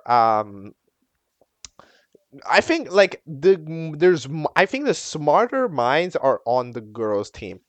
That's kind of the thing. I mean, the smarter minds are on the girls' team. The more leaders are on the girls' team.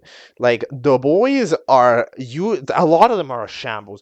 There's some of the girl characters are kind of shambolic as well. I think Geode, but in general, I think that there's some stuff going on. So yeah, you know what? Sure.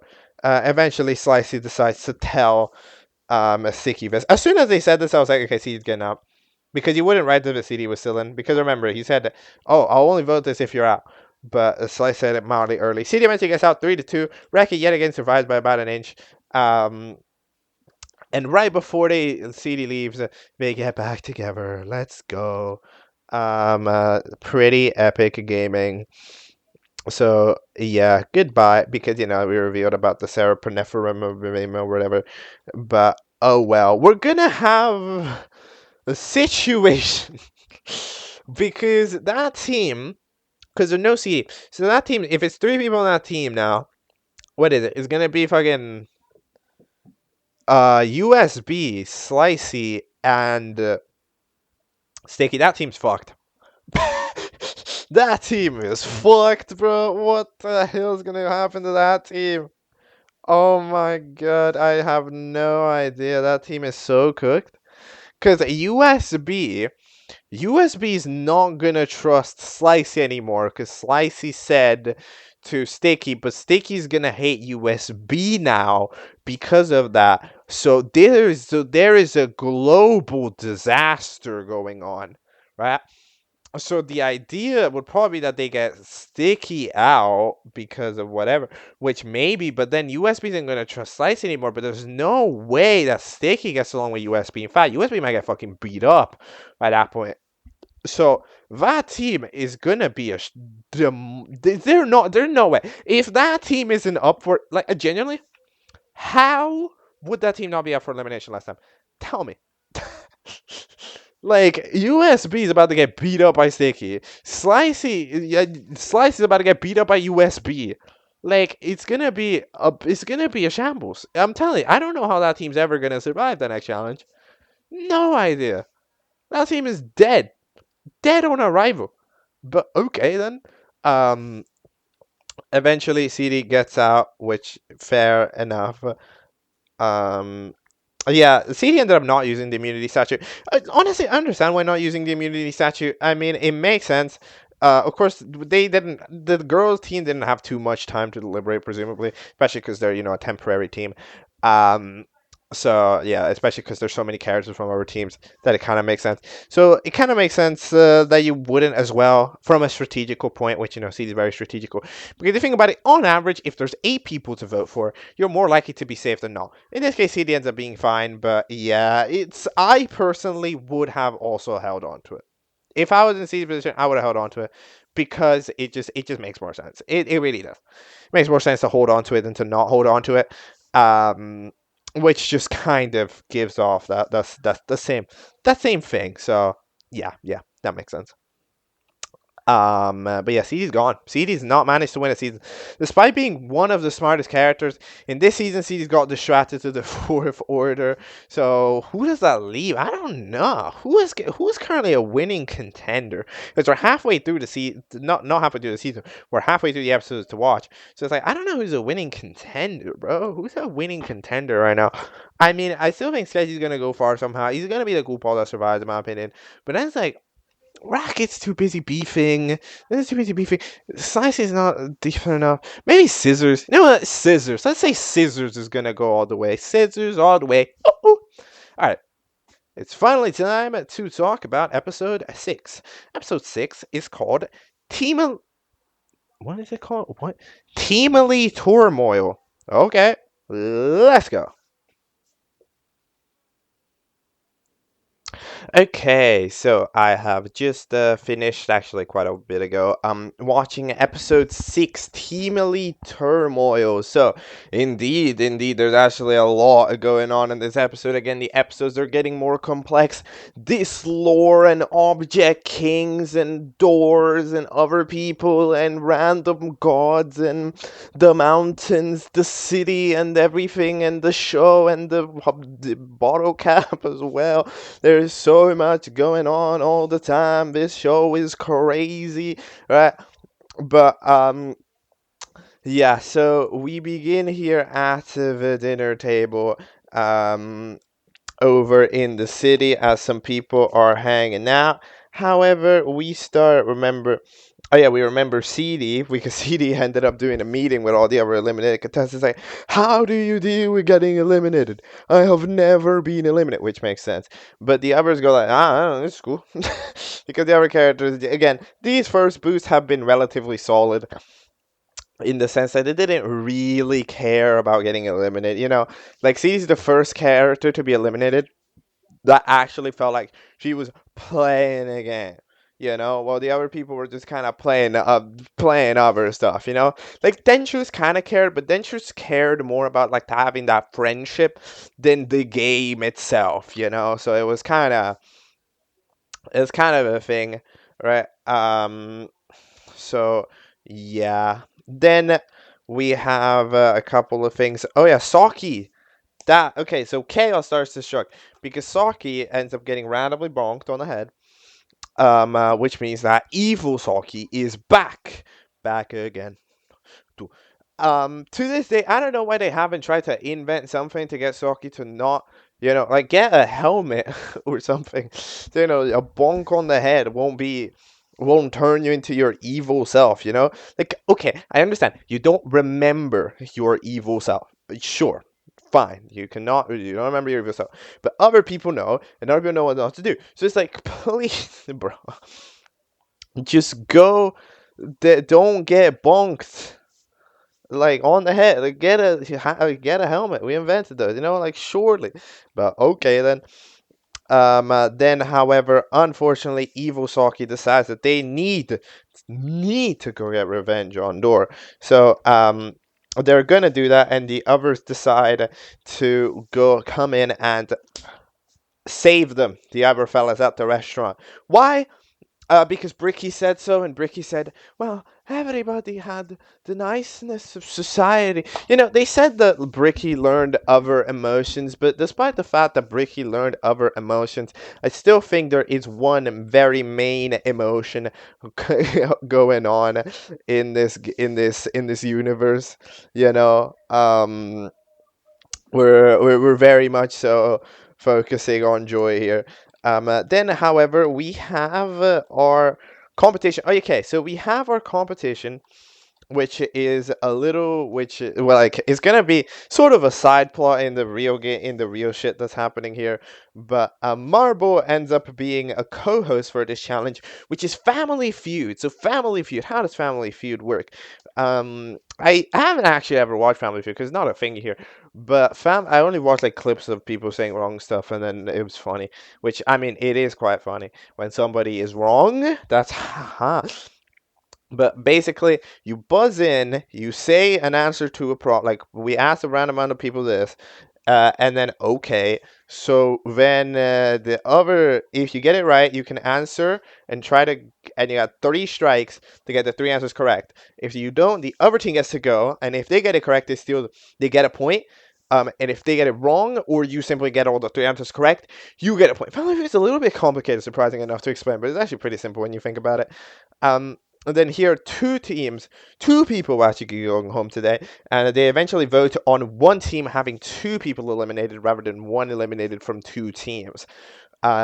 Which makes sense as a tactic because, yeah, I mean, overall, it's technically a higher risk, but it's a lower risk, but it's a more all or nothing approach because it's basically like, okay, if I would be to choose option B, no, option A, right, of having 1 people eliminated on every team, then there's a if you imagine every team's even, there's a 50% chance that I will be up for elimination, right?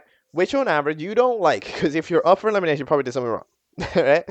However, your chance of getting eliminated if there's a team of 4 people is probably like 25%. Okay, but then this is the significant opposite, right? You only are going to have about a 25% chance of losing. However, you're going to have way of a higher chance of leaving because it's going to be like a 25% to start and then a 33%, which is going to overall, line it up to be around like what 58% ish chance of getting, like, you're more likely to get eliminated than not in that system, you know. But more teams, but the initial percentage is lower. So I would personally also vote for one team losing both members, even though it's risky. So yeah. Um, Eventually, Door ends up getting freed by Saki. However, unfortunately, Door happens to land on Saki until which means that Saki ends up returning to normality, which is you know. So then they decide to go to the mountains to speak to the Object King. In the meantime, we start ourselves our family feud. For some reason, you had to get to the button, you have to perform a crazy stunt. We asked 20 MBM fans. No, you didn't. No, you did not. No, no, no, I didn't. I did not get the. I did not get this prompt. There's no.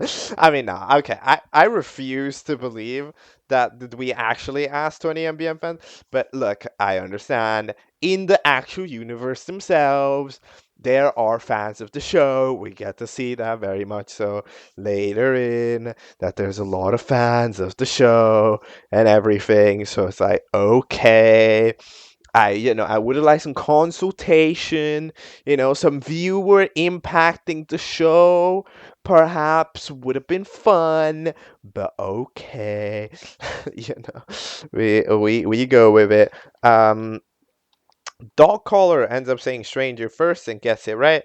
Then we have the other team, the Marble side, which Lance ends up getting it first, if I'm not mistaken. Meanwhile, the other fellas return on their quest to grab them. So hold on.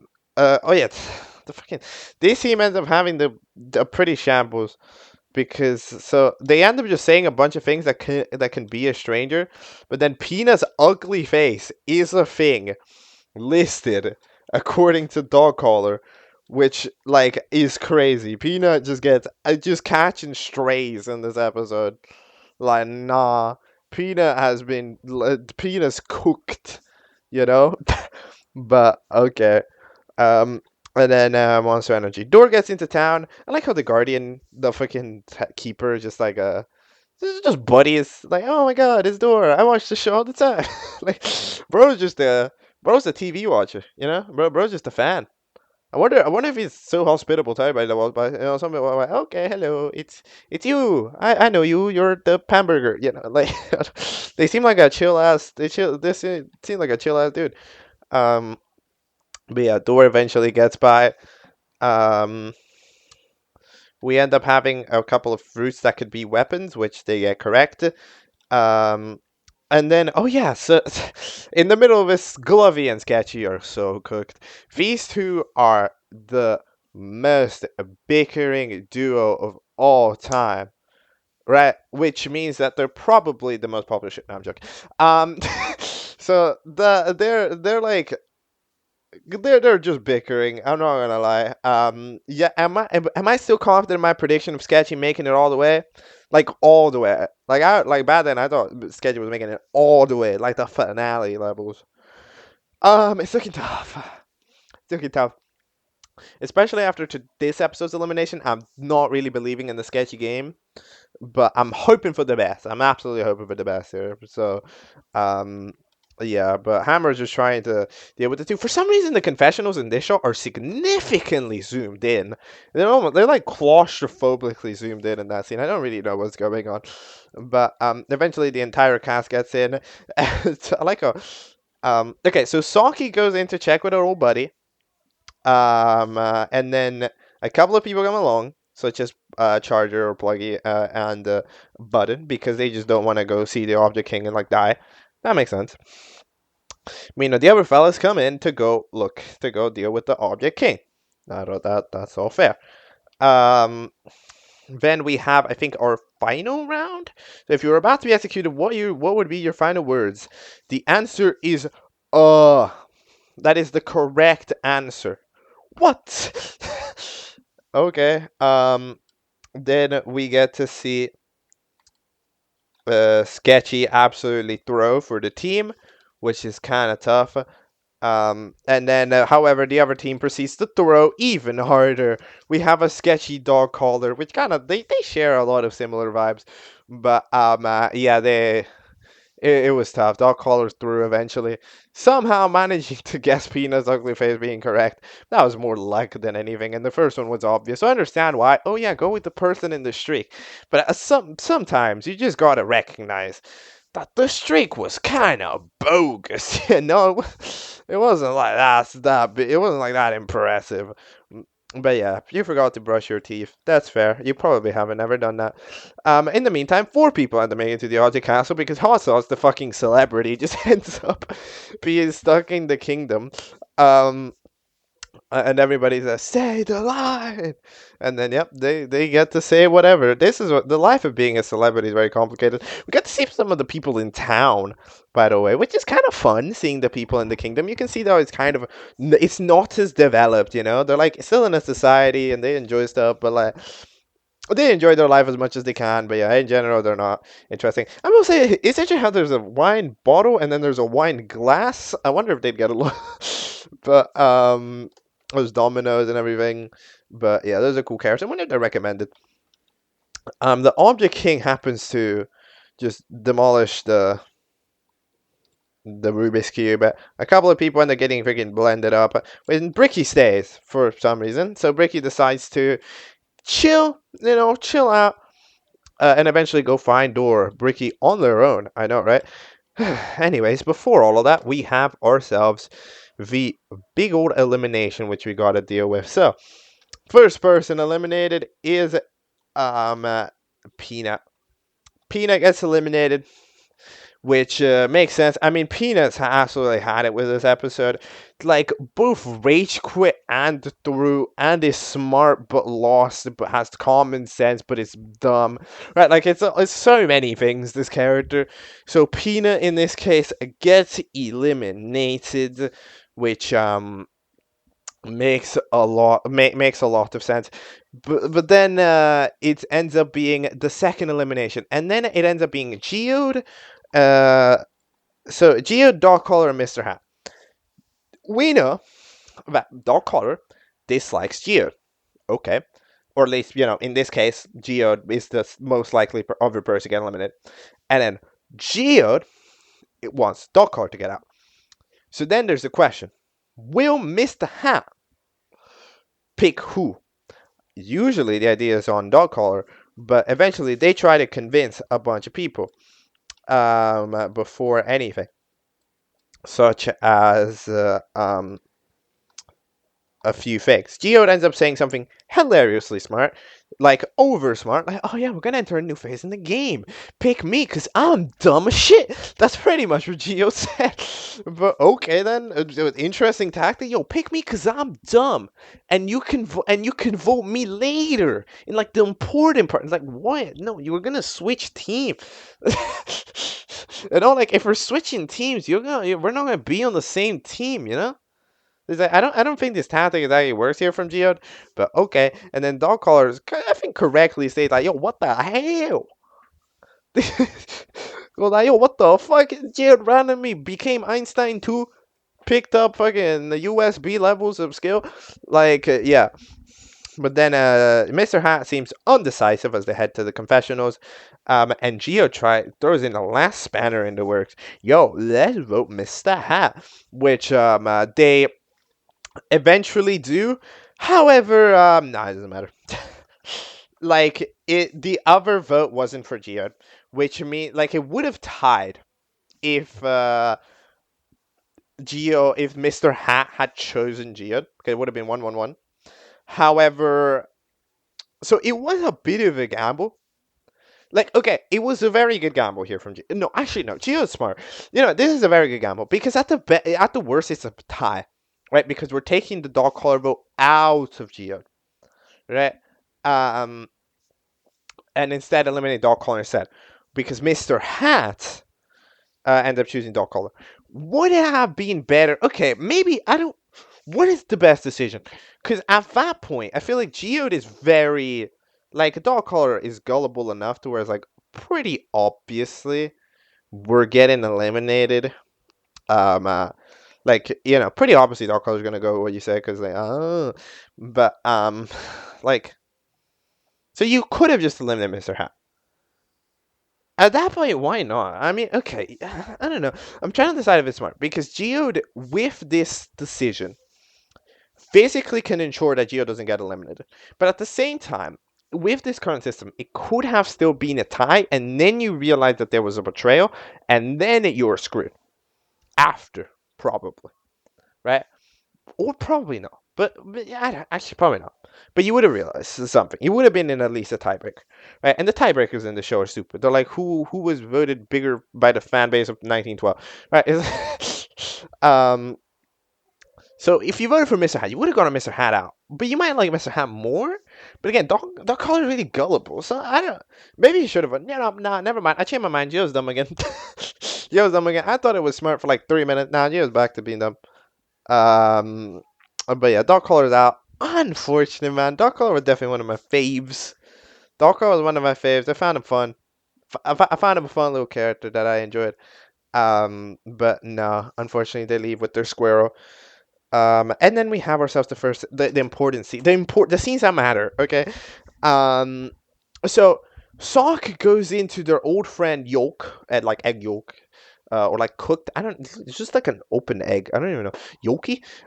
With the fellas, and then they ask about Moai, which apparently is Socky's wife before they escaped. Apparently, Moai tried to escape the kingdom for a second time. I don't know what happened the first time, but tries to escape for a second time, and then gets punished by doom, death, and all of that jazz. And it's like, damn, Saki was not satisfied about this.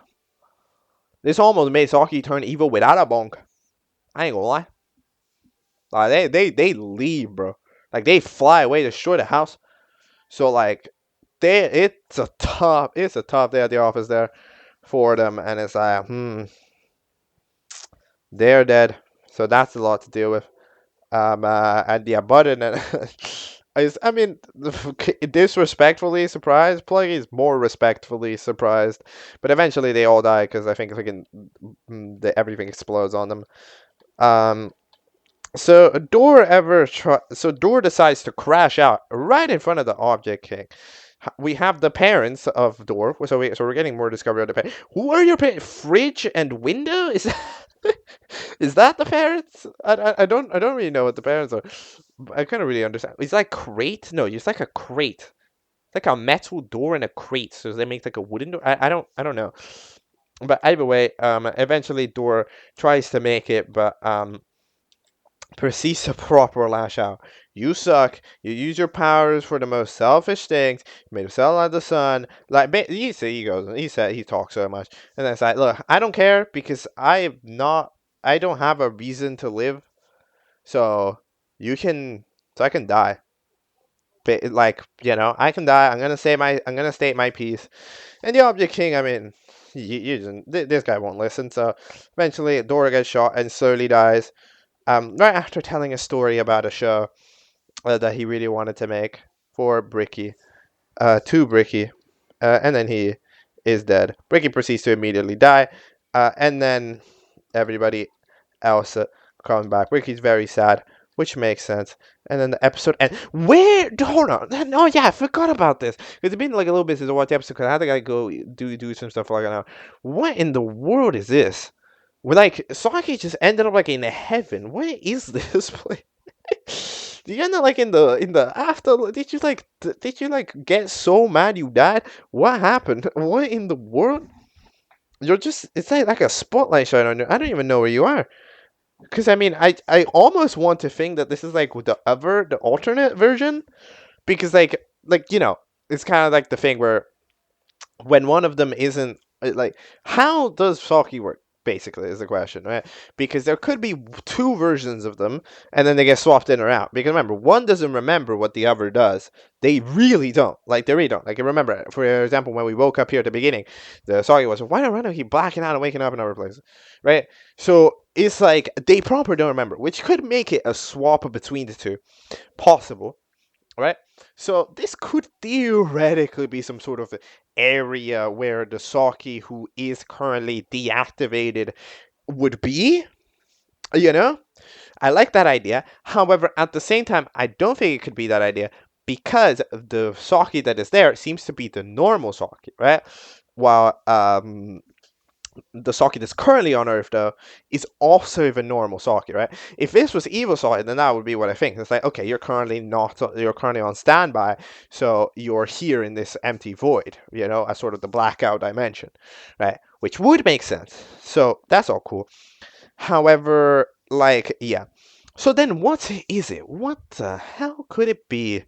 Because you flew out and you went somewhere, but you have these weird powers that kind of make you interested. Could the Object King have kidnapped you? Maybe.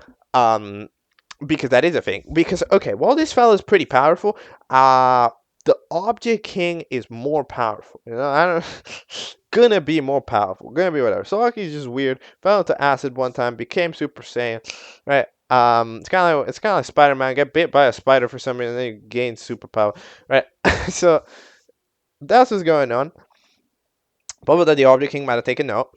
Or where would they go? Because they don't know where they are, so they didn't go there of their own volition. Because it's like, if you were looking for Moai somewhere, right, even though they died, so I don't know where you would go look. But like, even if you go look at them somewhere, you would know where you were going, right? Because you wouldn't just go into a random pit. So it's like, you have to have been brought there by something. So I don't know. I could not tell you. I guess we're just gonna have to find out. That's unfortunate. That's unfortunate. I can't tell you. I can't even make you a prediction. Like, where is it? It looks like heaven.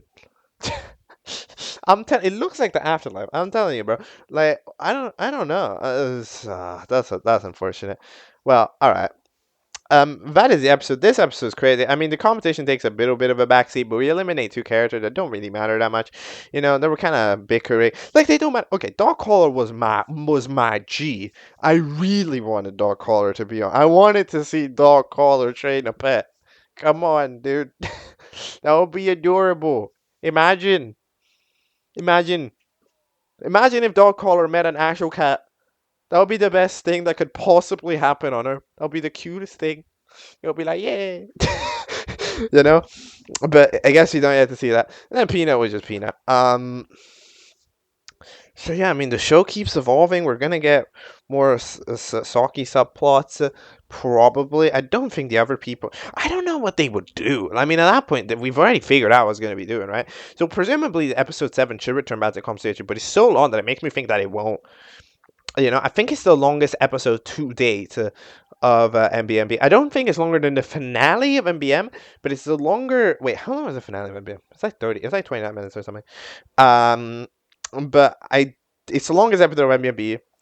We're gonna watch it, all right, and then we're gonna talk all about it. We're gonna do all that good stuff. We're getting there very slowly. Let's go. Let's go. Let's go. Let's go. And let's go. Omega episode making an ultra Omega episode. All right, let's go. I have just watched MBMB 7. Think it, make it, idiot, idiot.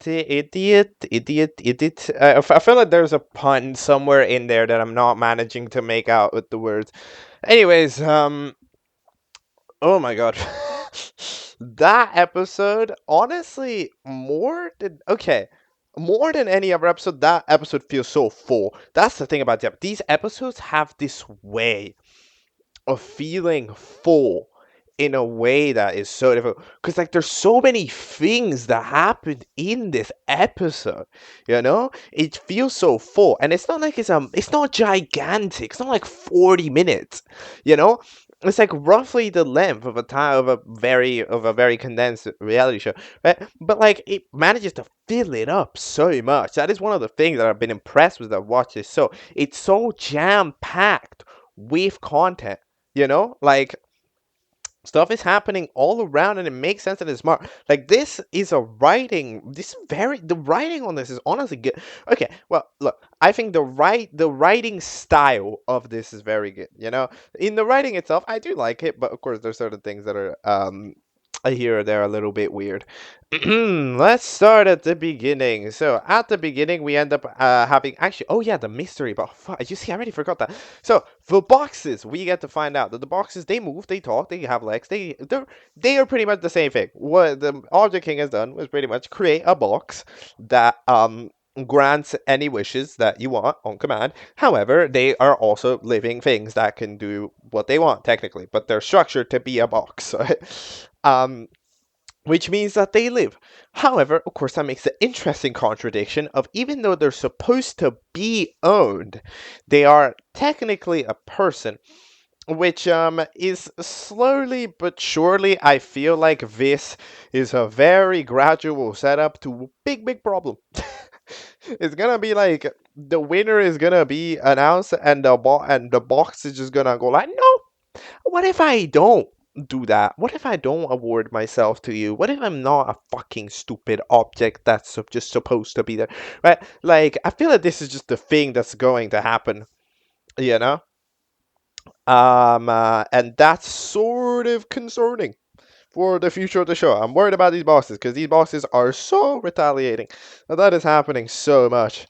But then eventually we have the Object King. So the Object King is another thing that's really interesting. By the way, like you see, I'm gonna have 1 million. I'm gonna have 1 million mini tangents. So like, um, the Object King has a very interesting thing. How does he hear? Because he hears things to an interesting caliber. Because it's like you could imagine that he just hears everything everyone says all the time, which would make sense because of course when somebody calls him out, he's got to know, right? And he doesn't seem to really have police in any standard way. And he's got security guards at the entrance and stuff, but on average, he's not got policemen. At least I have never seen a policeman, right? Okay, cool. However, this guy has consistently, when somebody's called him out, either in the elimination interview with Budden or here with Bottle Cap, he's called him out like, I heard what you said. You said I was stinky poo poo, right? But at the same time, it's like he he either chooses not to hear or he just doesn't hear. Because like USB, for example, in the episode, as part of the filming for MBMB, because we know that there's cameras rolling, like some things don't make it to the camera. You saw it with the sticky CD dating thing, right? Um, USB said directly, I am faking it. I hate this guy. But then when it's to their face, Object King is like, yeah, I gotta support it. Let's go support a party, right? And it's like, hold on, did you hear it and you're just playing along, or are you not? Like, are you? Like, it's so the Object King is so confusing. I'm not even gonna lie, but okay then.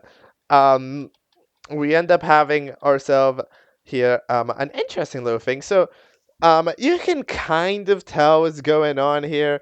Lance and Racket kind of subconscious. Okay, Lance and Racket are kind of getting along on a subconscious level. Because if you think about it, Racket is sort of power, bossy power girl, but Lance is kind of bossy power boy. So, like, if you think about it, that should work. But they've sort of disagreed because Lance has an instantly irritated mode. Like the way that Lance approaches an interaction is instantly irritated, right? And the way that Racket responds to an instantly irritated is to be irritated back, like matching that energy. Which means that they're just irritated at each other all the time. So what it takes is for one of them to switch off the mode. However, it's like Lance has to switch off the mode specifically. Lance has to realize because then remember, Racket matches the energy. If Lance turns chill, then Racket turns chill with Lance, and now they're relatively in cahoots. But they have to do that. So in this case, you can see Lance was about to cause an argument with Rocky. Oh, I hate that show. But at the same time, then Lance switches the mode for a second. We're like, oh wait, that's my favorite show. And then you see they suddenly they get along, right? They start talking. However, that gets immediately stopped because Levery, woohoo, Levery ends up deciding to officially ask to like, would you like to be my girlfriend? No, yeah, racket. Yeah, I thought I said rocket for a second. To racket. Because step up the game. And Racket says yes. tries to play along. Like, you see what I mean? It's like, while I was comparing this Levery racket, because in terms of the writing thing that is being done, is sort of similar to the Marble Rubik's Cube, right? I mean, it's a much more complex variant of it because in MBM everything is so simplistic. Like, no, it's stuff in MBM isn't actually even that simplistic. The arcs in MBM actually are kind of interesting, but like compared to this show is a writing complexity 4 degrees. That doesn't sound like a lot. Like 4 tiers higher than MBM. You know, like this is a writing challenge. Like it is a challenge to write. So like in general, we end up asking this, but like, nah, Racket is trying to play Levery, and Levery doesn't realize. In the other case, a Rubik's Cube, I don't know if Marble asks Rubik's Cube, would you be my girlfriend? If Rubik's Cube would say yes. I feel like Rubik's Cube wouldn't go that far, but it might be just because I think Rubik's Cube is cool. I think my selection of favorite characters is extremely random. Sketchy, dog collar, and fucking Rubik's Cube. That's a random selection, but all right. So eventually, Scissors goes like, I mean, okay, I mean, she said yes. So yeah, and then we have ourselves our next debate, and this is the main topic of the episode. So Plank and Hammer are having are the mid or sort of the middle of the team, right? Because we've got Sketchy and we've got Glovey. These two hate their guts, hate each other, absolutely hate each other. Sketchy is considered annoying by Glovey, and Glovey is considered a fucking menace by Sketchy. They both hate each other. They absolutely will get each other back for no relation. And Hammer is trying to get Sketchy out of there because it's like, okay, I can't stop Glovey. However, I can at least get Sketchy out of there and hopefully try to go like, yo, just ignore it. Right? Which makes sense. However, it does end up turning bad because you start to realize, hold on, why, when somebody's being mean to me, can't let me fucking do something? Which I understand. However, the thing is, Hammer never makes the point before actually saying it because, like, Hammer is basically doing it too early. It's like Hammer needs to let the lash out happen and then go, yo, can we hear me out? You did that. That's not gonna work. Can you please stop? However, she does it too early. So then it's like, hold on, let me fucking do it. Right? Because at the moment that you're doing it, it makes sense. It's valid. Like, sure. Do what you're gonna do. Right? But in this case, it just ends up being a bit complicated because of that, right? And yeah, so we end up having Hammer, who wants to go along with the team. However, so the team agrees that they're voting on Sketchy, but at the same time, Sketchy is kind of like the outcast if Glovey can convince Plank. So then it turns to Plank. Plank is so confused. Plank has no idea what to do. Plank has been this interesting don't care character, right? Because they've kind of just not given a shit majority of the time, right? So they've ended up being so like weird that they end up trying to neutralize it here. And by the way, I think I really like the representation in a way of neutrality. Okay, because like neutrality in certain contexts is automatically evil, and in this case it is.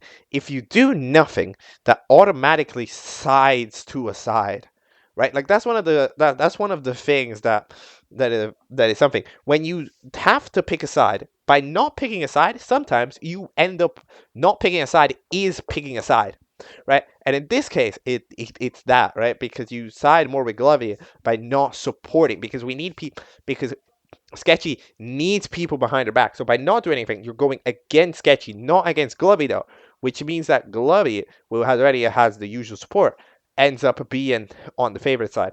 So this makes sense, and I thought that was rather interesting. And then we have ourselves our challenge. So challenge ends up being a Shark Tank or Barracuda. What was it called? What did they call it? Barracuda Enclosure. Okay, I love these legally distinct names. It's based off Shark Tank. We are investors, and you're trying to earn points from us rather than investments. So you pitch yourselves your product with a jingle, which isn't required on Shark Tank, but okay. And then we have to judge it. The judges are the Object King themselves, the Bottle Cap, and also of Bricky, who is also here. Bricky is such an interesting character, but like I must say, yet again, I just find Object King's presence on TV so funny. Like, are people hyped to see the Object on TV? You mean people in the kingdom like, yo, it's the king? I really want to know. I hope there's like ever a like. I know that there are spin-offs to this. Like, I'm not watching the spin-offs, but I know that they exist. I think there's one called MBM After Mayhem or whatever. Um, but like, I really hope that there's a fucking short or whatever of just like the fucking people in the kingdom watching the show. Like, I really want to see something like that. You know, I would love if that existed. Because then I could just, the Object King would show up, oh my god, it's the Object King! You know? And then you can see people from their couch when the house says whatever and they just cheer. Like, that would be a fun short. Take notes if you haven't made that. But anyways, we have a couple of people that end up trying to do things. So, USB immediate. Actually, wait. What team does anything for? Okay, so oh yeah, the electrolytes, the exerlits, ends up deciding to just do T-shirts. You know, that have a team bonding. You know, power of the team, make some merch. And then, yeah, it's simple. It works. It doesn't require too much talent, which that team's talent, you know, is more on the physical side. So I don't know how much inventing they're like. They don't have that much brains on them. So it's about as fair as you can do. Then Mr. Hat and Geo end up debating heavily. Geo tries to get Mr. Hat to learn that you need pizza. All right, we get to see apparently the parents of Pizza, Mr. Hat, which I mean I don't, or Fedora, and I mean I don't know if it's true, but because I mean that one was invented by Geo, but apparently Geo is trying to learn that you don't hate pizza because pizza, well, you know, you weren't being yourself. That you were like they weren't just dragging you. They were helping you. They were, you know, being nice and all that stuff. And it's like, okay, I mean, pizza's nice, but like sometimes you gotta experience the hardships too in life. You know, you kind of just gotta, you can't just free, you just can't just free it. You can't just play it for free, right? You know, like you could just do what you would want. Like maybe if you didn't get 75 cents, you know, that's a growth moment. And Miss Hat doesn't get growth moments because pizza always just helped them out. So I understand what Mr. Hat's doing. But yeah, eventually they just try inventing stuff like a box or whatever. If I'm not mistaken, Geode, just to stop talking about this team, because this team is really not that interesting to me. I'm so sorry. And I just don't care about the character. I'm sure this team's very interesting to someone else. Geode and Mr. Hat might be the two characters I care the least about. Geode ends up making a cardboard box with their face on it, and then makes a bigger cardboard box with their face on it. I thought they were going to do a Russian doll thing. You know the Russian dolls? I thought they were going to do a thing. It's like, oh my god. So, you see this cardboard box? You can have a cardboard box in a cardboard box. What? Like, and then everybody was gonna blow their mind and we're gonna get a 20 out of 20, right? Like that's what I thought was gonna happen, but no, they didn't take that approach. And then Mr. Hat also made a chair, an electro. What is it? They took one of the weird chairs and made it powered by like a remote, which is interesting. It's like a wheel office chair. You know, it's like a wheelchair office chair, which is interesting because I mean, like, it's not the most amazing invention because, like, yes, you can motor the office chair now, but you know, you could already motor the office chair. It's just called like move your legs.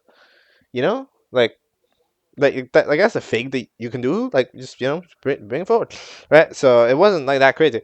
And to be fair, and look, so far, even though we have seen multiple characters without arms, I don't think we've actually ever seen a character without legs. I don't think that's a character that has existed yet.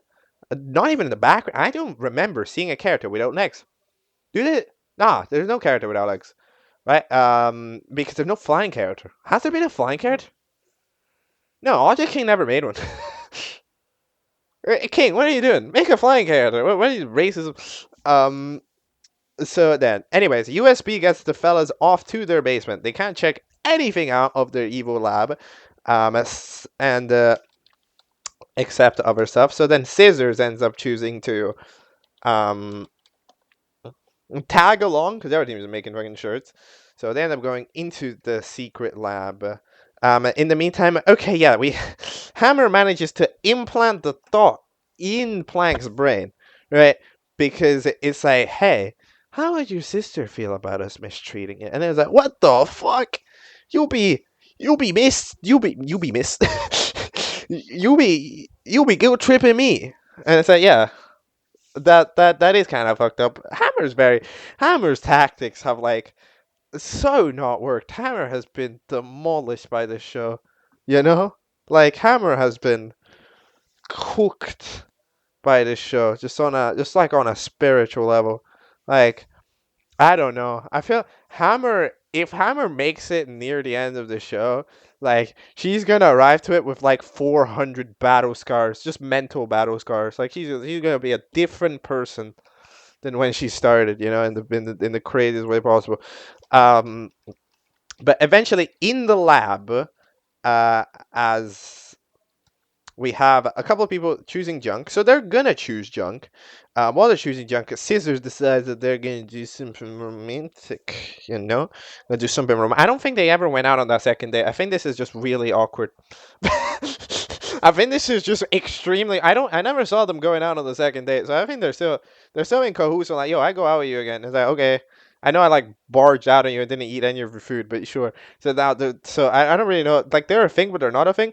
But eventually it turns out that they're in a with the advanced matter fusion. So then it ends up making a fucking scissors, what, a pizza? I don't it's like a scissors, but a pizza cutter. So it's like the meshing of the two. Um which eventually gets found by Sticky and then just uses as the the tool. So then I think, yeah, it's time to present them. We actually, for probably the first time at this show, we get to see Hammer actually invent something. You know the laboratory worker that does stuff? Yeah, for the first time we get to see something that actually made. Because the number of things that she made, nothing. She's like the most useless laboratory ever. Um, it was apparently a teddy bear that releases a stress-freeing thing. So apparently they invented this as a kid. I don't think this is the one they made as a kid, but yeah, Hammer is quite mad. Sketchy really wanted to channel in the rage by coming in with this diss track. Okay, here's the deal. Usually I do like to make it a gag here from time to time that I do sometimes sing the songs in shows, but in this case I'm not gonna do that because it's just late. You know, I don't have time to like this diss track is also so lyrically because you know it's a diss track. So or it's more like a rap. This is a rap battle. This is a rap battle. It is so lyrically complex in the way that it is that I'm not gonna sing it, but it'd be cool. It's fun.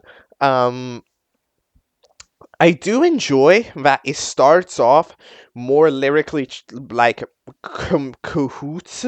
No, not cahoots. It starts off more mashing the beat, and then progressively, as it turns into the more freestyle segment of it, it ends up going more and more sort of worse in terms of like going kind of off script and offbeat, which is it's nice. It makes it proper more feel like a freestyle battle. Um, and then eventually after the whole hate war, whatever, the ending of Sketchy just being super sad. The Object King wasn't a fan. You know, I was surprised. This guy invented television, and you're telling me he doesn't love the drama. Object King, what are you doing? Come on, you know this is ratings. The people in the kingdom.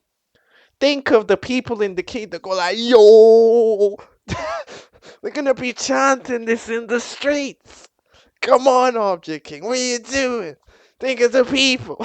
Okay, I don't know what I'm saying at this point. Um, we got a 14, uh, and which is not a great score. Anyways, the Exolets team end up doing their own thing. Showing off the shirts.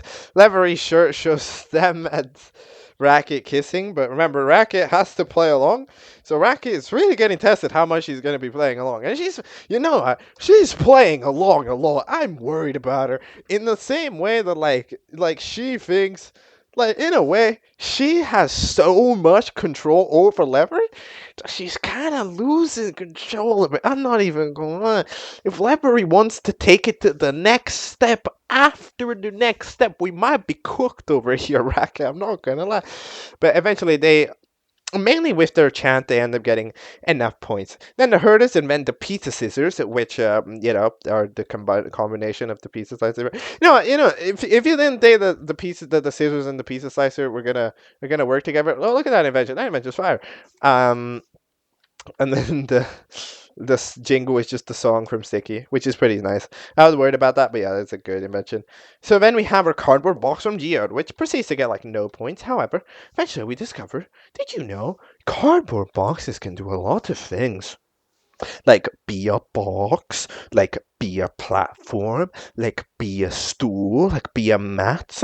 And then eventually they end up getting more points and more points and more points, and eventually they end up by 1 point tallying out the fine team that ends up being up for Elam. When I saw this, I was kind of pissed because I was like, bruh. I was like, nah, over convenient way to make the team that's obviously the worst team not lose.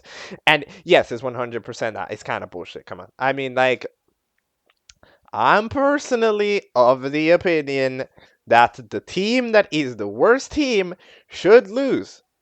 That's my opinion. If the worst team is the worst team multiple times, we shouldn't invent a way for them to win. They should just lose again because they deserve to, right? But like, so I'm not a fan of that personally. I would just make them lose because they are the worst team by far. Like, I don't care. Like, bullshit. Oh yeah, it's multi-feature. Yes, a fucking box. You know what? The box looks like common sense. A CD said, "Fuck." It's like, in general, it's but okay, sure, fine. I'll allow it.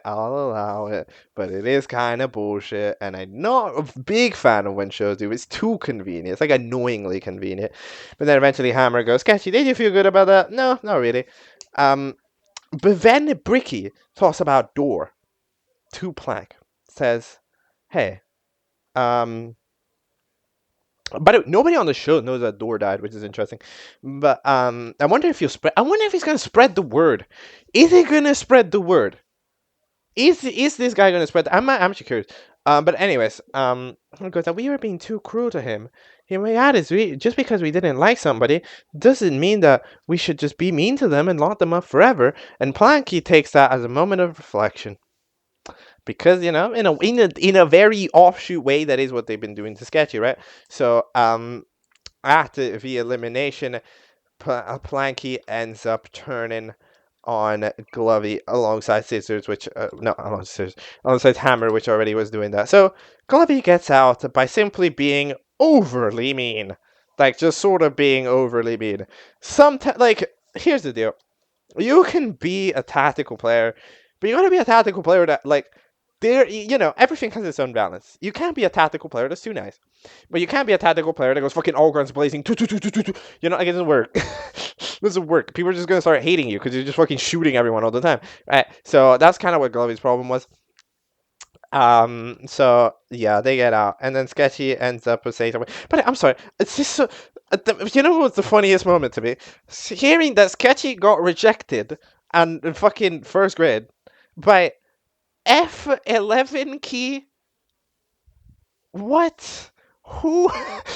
You telling me F11 key is a character? I need to see them right now. I need to see F11 key. I can't just imagine. That's the funniest character of all time. What do you mean F11? Object King was like, I'm bored. Who should I make today? F11 key. What does that even mean, bro? No, that's crazy. I really need to see F11 key, bro. I need them. I need to see them someday. Okay. I hope we get to see them in a flashback. But yeah, goodbye. Then eventually, Scissors and Slicey end up getting undone. They unblend. But the problem is the fusion remains there, but now also has life. So that means that So that means that Slicey and Scissors just had a kid. Yep. That's what they have now. Which is certainly something. So they were like, "What? That's not that. What the fuck?" But then USB goes like, "Oh, okay. Oh, so nope, you don't want it. Okay, bye." Right? USB place is very logical. Do they want the kid? No. Okay, get rid of it. Right? Like, okay, sure, I understand. Yeah, it was a miscommunication. It was like, okay, I get it. It ended up being one of those things where it was like, so it was like, oh, I'm not ready, but you gotta do what you gotta do. It's one of those, right? But instead, the USB was like, oh, you're not ready. Okay, do that later. That makes sense. Okay, you're not ready. Have a kid later when you are ready. So USB was being very, very methodical, but was being very literal. But yeah, I don't know what they're gonna, how they're gonna feel about that. Those two are, I mean, they just fused for like a day. I don't know how that feels. But then I'm already late. I've already talked about this episode so much, but I just have to talk about this outro. So this is gonna run over time. Um, so Saki in like the brain, wherever they are, meet Saki, which sees the evil variant is the one that bonked their head. So apparently they fell really hard down a cliff, actually destroyed their head, and now there's two of them. If I'm not mistaken, this is a real thing. I don't remember what it's called, and I'm trying to remember, but I don't remember what it's called. Is it called BPD? No, that's a different thing, isn't it? I'm saying something really stupid. I know I'm saying something like absolutely like omega dumb. Cuz I know that hold on, let me check. Let me try to check here. Like, hold on. DID. Yeah, it's like where people have alters because usually there's some sort of like trauma as a kid or whatever, right? So then, or any something very traumatic happens to them. So then they end up physically detaching themselves from an experience, right? Which means that they detach themselves so hard to stop the trauma that they literally detach a part of themselves, and then there's two of them like in their brain like that. Like, this is a thing that happens, which is insane, by the way. Like, that's why it's one of the most interesting videos I've ever watched, where it's like, wow, it's so interesting to see those people. um and that's pretty much what's going on with Saki here, in the same way. Like, something so traumatizing has happened to them while still being alive, that they've literally started and become two people. One of them, which is very resentful because of the hit, while the other one doesn't. So you can see it's very interesting, because you see the first one doesn't remember hitting their head because they've dissociated that from them, which is really interesting. And you know what? Okay, W representation. Okay, I don't know. Okay, I don't know.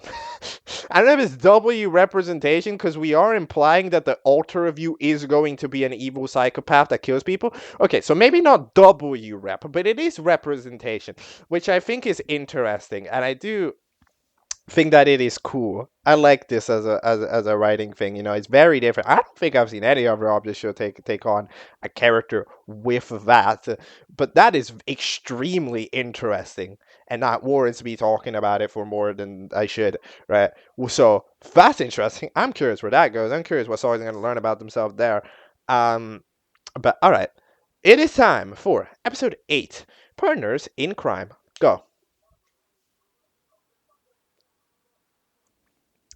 Okay, I just watched episode 8 of MBMB. What the fuck?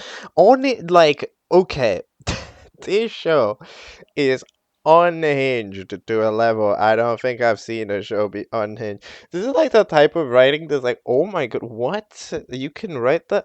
Like, the type of thing where, I look at the things that are written in this episode and I'm like, you probably weren't even old enough to write that for NBA. Like, that's actually crazy. Like, oh my god, I have never cringed harder than that final scene where Hammer walks in on the confessional, bro. What the fuck? Okay, let's start off from the beginning. So, the challenge is based off the Amazing Race. Simply, you're divided up into duos. Where you will be, running across. And that's it. It's just a race to the finish. It's the Amazing Race, but strapped down to its primary running component, which is, it being a race that is amazing. Okay, cool. Um, So we end up having that, and our duos end up being. Is there a shot of them? I think there is. Um, it ends up being so Plank and Mr. Hat, they're kind of buddies. No, I mean they're not really buddies, but they're just kind of people. Like Plank has a lot of people that they consider useless. Mr. Hat is like kind of not one of them, so they can get along. All right, sure. Plank is kind of the don't care, I'll do whatever, get along with whoever type person. Plank is like a very neutral character, I don't think Plank has too many preferences. Then there is Racket and Lance. This is the least RNG thing ever. But to be fair, I think these RNGs are relatively well done. To be fair, like I don't think that the only it didn't seem too calculated. In general, Lance and Racket just kind of are the random convenient ones. Sure, like I never, in my opinion, these are never truly random. I always think it'd be cool if when people do random challenges, like they actually randomize the teams, because like come on, have a challenge. But yeah, Lance and Racket end up being together. That team's pretty strong again, as long as one of them, if Lance turns off the angry mode, they do in fact chill. Then we got Geode and Slicer. Geode is, smarter than they let on, and in a team like this, going to be interesting, especially after, Geode already clutched up in the past couple of eliminations. Slicer, however, being away from Scissors. Speaking of which, Scissors and Levery are back together. They're kind of broskies. However, they're kind of broskies, but not like too much. Especially if you think about Levery acting as like the original Scissors wingman. So like they'll get along, but they might be a little bit distracted by their fellow BFFs. Then here we've got USB and Hammer. So USB and Hammer end up sort of being the smart duo. This duo, again, in theory, are just OP. If they just play the smart, yeah, they should win. And then there's Sketchy and Sticky. These two don't matter right now.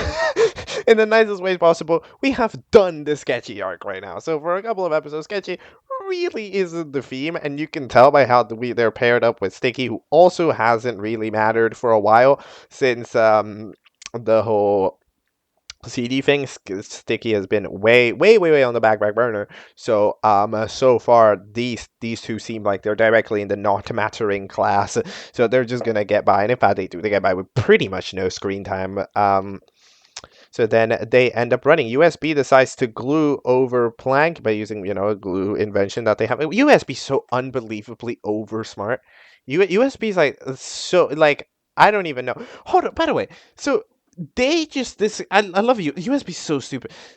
They're so smart, but they're so dumb. Like USB goes like, oh, there's going to be a jury. Oh my god. I'm gonna need to switch up my tactic, because of course you need to be nicer to people. Because if you're nicer to people, you will be voted more likely to win if you make it there. Yes, I agree. However, he proceeds to immediately during the challenge like sabotage half of the other teams. What? Like, it's so funny because if Harris arrives immediately after, you're going to need to change your strategy. Okay, it doesn't seem to be a priority right now. That's not a priority. Okay, I guess you don't. Not now. That's a later thing. Okay, all right. I see you. I see you. Um, but sure. Then we have a couple of other things. Oh yeah, the pizza cutter ends up getting used as a wheel, no, as a wheel, as a device. And yeah, being used as a vehicle is probably not very entertaining. So they do end up absolutely getting cooked. Lance and Rocket just spend the first half of the challenge entirely memeing. Like they meme so hard. Eventually, Planky and Squiggly. I was just about to call bro Squiggly, and Sketchy were just chilling. So the other ones are making progress. First, bro, the scene at the end completely made me forget that 5 minutes into this video, we actually have a scene written into the fucking show where Geode just goes, yo, go make out with Scissors. And Slicer does it. And Scissors just doesn't mind. Scissors go like, I'll do it. What the fuck? I think so. I'm just saying, all right. So far, every time a character has kissed another on the screen, they have ended up, at least one of them, being eliminated. I'm just saying that's I think so far happened with a 100% accuracy. So never kiss someone, okay? You will be eliminated, okay? We can have like I love this show's so funny. They'll give the shipping fuel. I mean, it's not even shipping; it's just fucking canon. They'll give the relationship fuel. It's like, oh, you wanted to see this, eh? You wanted, yeah, But then they do that, and then immediately fucking eliminate them. Say, oh, you got to see that, but now bye. You have lost your relationship privileges. You will not get to see it again. You know, it's like you get to see the kiss, but then no more. That's the last episode that they ever interact. Like that's funny, but okay. They end up dying because you drown in the mud. Apparently, I mean it's kind of quicksand, so sure. Um, Rocket is so no Rocket. Bro. I'm so bad. Racket is it's still extremely awkward at having to deal with Levery as a relationship, but you know that happens. Um, Sketchy and sticky end up just sort of vibing it out. You know, they don't do that much. And they eventually get by first. Oh yeah, this other scene that's extremely interesting, bro. No, no, this episode, you gotta chill out. You gotta get a bonk on the head. You know you know the meme of the doggo with the fucking baseball bat and just bonks you on the head. Like stop. I don't know what you were on writing this episode, but you need a bonk on the head. Ain't no way that like bottle cap like was is now happy as well. Is Bottle Cap enamored? Is Bottle Cap into Sketchy? Is that what's going on? I don't understand what's going on. Is Bottle Cap randomly I don't know. It's like, yo, can I join the hag? And then they join the hag, and then they're really happy. What is going on? You need a bonk on the head. We're doing way too many. We're maybe doing too many relationships. Okay, I understand. Though. This is a reality show. This is what reality shows do. But it's like, what the fuck? Look, we're still using confessionals. I really like the fact that we're using confessionals. You know, like confession, I think, are one of the most powerful tools. I think this show shows it all very well. But oh my god, there's so much relationship. Um. Anyways, we have Slicer just getting absolutely demolished 1 million times. Um. Eventually, they end up having fun mud fighting on scissors. Which, by the way, isn't this the scene from the intro? How long was this scene made? 'Cause that intro's from like episode 2, or no, from episode like 4. But this is the scene in it. I always thought that it was an original scene, but it's not. That is very interesting. But eventually they disagree on official ice cream flavors, on their favorite ice cream flavors, but you know they get along, so they proceed to get by over on the end. Alongside them, Levery and Scissors also end up getting by while looking at the duo having fun. I mean, they eventually drown out by just making snow angels, but yeah, Slicer and Geode eventually could win. However, Slicer decides, I'm not gonna win because I think you get outvoted. Which, you know what, is a valid tactic. It is a very, very valid tactic. Geode tries to get them to win on the last second, but no, yeah, Spade. Um, Lance and Racket end up. Dude, if you want alternative names for your characters, fucking ask. Just look at these videos, because I say so many alternative names for these characters on accident. What do you mean? But we call him Spade. But yeah, unfortunate. Some scenes are animated very well. Yeah. Yeah, like the freaking snatch. From Geode. But yeah, unfortunately now. Yeah, sometimes it locks in. Like I remember in the the girls versus boys, we had like that scene with tennis. Like sometimes the animation absolutely locks in. So Geode attempts to masterfully convince. Geode is like, yo, I'm gonna convince, and everybody's like, hold on. So you could just convince everyone this whole time, and then everyone proceeds to find out weird. For a moment, I thought that we were cooked. Because I mean, I wanted Slicer to stay. So for a moment, I thought we were cooked. Because I was like, oh, Gio's staying. Gio's going to do a marble and just get through shit and be like, you underestimated me. But nah, they don't get through. They do not get through because Sketchy is getting, I'm telling you, Sketchy finale. Sketchy finale believer. I was a Sketchy finale believer from day one. Okay, I'm telling you, if Sketchy gets eliminated, I will be saddened to the death. That is my prediction. Sketchy making it all the way.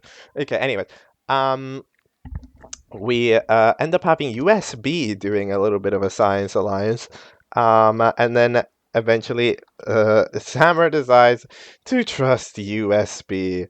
I mean, look, it's like, it's just, bro. Hammer, it feels like you always have like 3 out of 4 things correct. Because it's like, Hammer's got this thing. Okay, cool. But it's like, this is such a thing. Because, like, you can always just remember, dentures had no friends. This is a thing that they told you. Everyone finds them ugly, and you know, right? So it's like, when they put their trust in you, they're not necessarily putting their trust in you because they want to backstab you. Because who the fuck are they going to backstab you with? You know, what friends? They don't have any, right? So then that's what's going on with dentures. You're going in with USB, and it's like, no, USB is the smartest guy literally in the world, debatably. Like, currently alive, probably the smartest. Because no, I don't know if the city ever replaced the scientist, right? I don't think the kingdom has scientists. So, like, the scientists are literally the smartest people in the world, and USB's by a fucking country mile the smartest one of them, right? They can invent stuff in 5 minutes. So they're the smartest one of them. So who would not want to dominate them? And they're a master fucking. Then you hang out with them, you see how smart they are, you see how convincing they are. Like how, and they already have other friends that you saw. So how is it possibly possible that you treat these situations the same? Bro. Anyways, eventually, Mr. Hand decides to give Plank the information on the hint, which, yeah, that makes sense. I mean, if I think it would eventually be it eventually be turned in null and void, I think, right? Because you have to share with a teammate. So, if one of these challenges, they end up being individual, because we're at the merge so early, which is so weird. Like, we don't, like, I'm sure, I thought we were gonna have a team swap, but no, we're at the merge already. But, yeah, I mean, even if it was a little bit of a dangerous player, you want to know the hint, right? Because you need to do it with a teammate. So I think it makes more, like, okay, you could realistically bet that there's going to be a team-based challenge still, because there's just so much left to play. But at the end of the day, it just makes more sense for you to use it now. I think, just, yeah, maybe you're going to share with somebody that you don't quite believe in, which, I mean, in this case is not true, because you can see that they believe in it, you know however, like, Mr. Hat believes, or Fedora. I want to call him Fedora, but everyone still calls him Mr. Hat. Mr. Hat still believes in it. So yeah, but in general, whoever it was, I would just tell them, because I don't want it to turn null and void, right? At the very minimum, you can go search it, right, and they can go search it, and then just a race for who finds it, right? But, like, in general, it is. By the way, I forgot the quote. I forgot the actual line itself. What was it? If you had a mouth, I would stop. You see, bonk on that. Nah, sorry. Get me. Do I have a baseball bat? Dude, what the hell were you on? What happened? How, when you write it up at like 2 a.m. or something? He's like, you feel you get bonk on the head. Horny bonk. What are you doing? You're thinking too much about romance. Stop. um, but okay. Then, Mr. Hat keeps debating pizza. But yeah, eventually Geode ends up getting Omega Lemon. Nobody got convinced. No, I mean, I feel like everybody got convinced so hard they unconvinced themselves. Like, it was Geode's only tactic, because if Geode was cooked. Because if Geode acted dumb, they get eliminated, because, oh, they eliminated dumb one rather than the friend. But if they acted smart, they're like, wait, why is the dumb one suddenly smart? That's weird. Eliminate them. Right. So they were honestly out of commission for pretty much the entire time. They weren't making it very far uh, either way in this elimination. So, yeah. However, unfortunately, the bottle cap decides to throw it in. This is the double elimination. Bruh. Ain't no way this is the double elimination. That is so dumb. Um, Correctly, Slicer calls this out as a dumb thing, but you know what? Fair. it was the rule set. You wouldn't say when the double elimination was. You wouldn't say when the double elimination was, and then it came as a surprise. So stay on your watch out. Don't throw too much, or you might get eliminated. Sure, I kind of believe that Bottle Cap never planned to use this and was just like, as soon as somebody throws a challenge, I'll throw this curveball at them, which is fair. Because, like, for example, imagine if somehow they won. Okay, Racket and Lance were about to be the two eliminated. That would have made the show like 30% less entertaining in one episode, in 1 minute. Show becomes instantly less entertaining. So yeah, sure, you can eliminate Slicer. Look, we already got to see the Slicer scene, with scissors or whatever. So yeah, goodbye, Slicer. Um, and then we have the scene which he talked about at the beginning. This is so dumb. Like, what in the world? Okay, so the thing about this is that this is a pause. These type of scenes, okay, they are a positive feedback loop, right? When you do them. So, like, I understand why you do these lovey-dovey scenes, and it's like, oh my god, look at that. Because it's like, it's inherently shock value. You are adding shock value when you write these scenes, when you make these scenes, right? Which means that when somebody sees it, they're gonna comment on it. So they're gonna comment the timestamp. Oh my god, I cannot believe that they are freaky or whatever, right? Um, so then it's like it ends up you get a lot of you get a lot of reaction from it, right? So when you get a lot of reaction from this scene, you want to write more along those lines, right? Because like you write a character in a relationship and everybody's talking about them because like inherently it's sort of interesting. Like it's inherently a reactionary thing. Whether it's cringe, disgust, joy, happiness, like surprise, like when these scenes arrive, an emotion is felt, But it's like for me it's kind of cringy. For me it's a little bit cringe. Right, like I don't mind characters having relationships because okay, sure, we're in a reality show. They do that. They have many reality shows that's entirely for that. We mentioned one of them, 90 Day Fiance, as I said, Love Island and all that jazz, right? So it's like that makes sense within the system of the show, where the show's really trying to evoke classic reality TV. Like by this show being a product literally within the universe itself of a reality show, it tries to act like a reality show.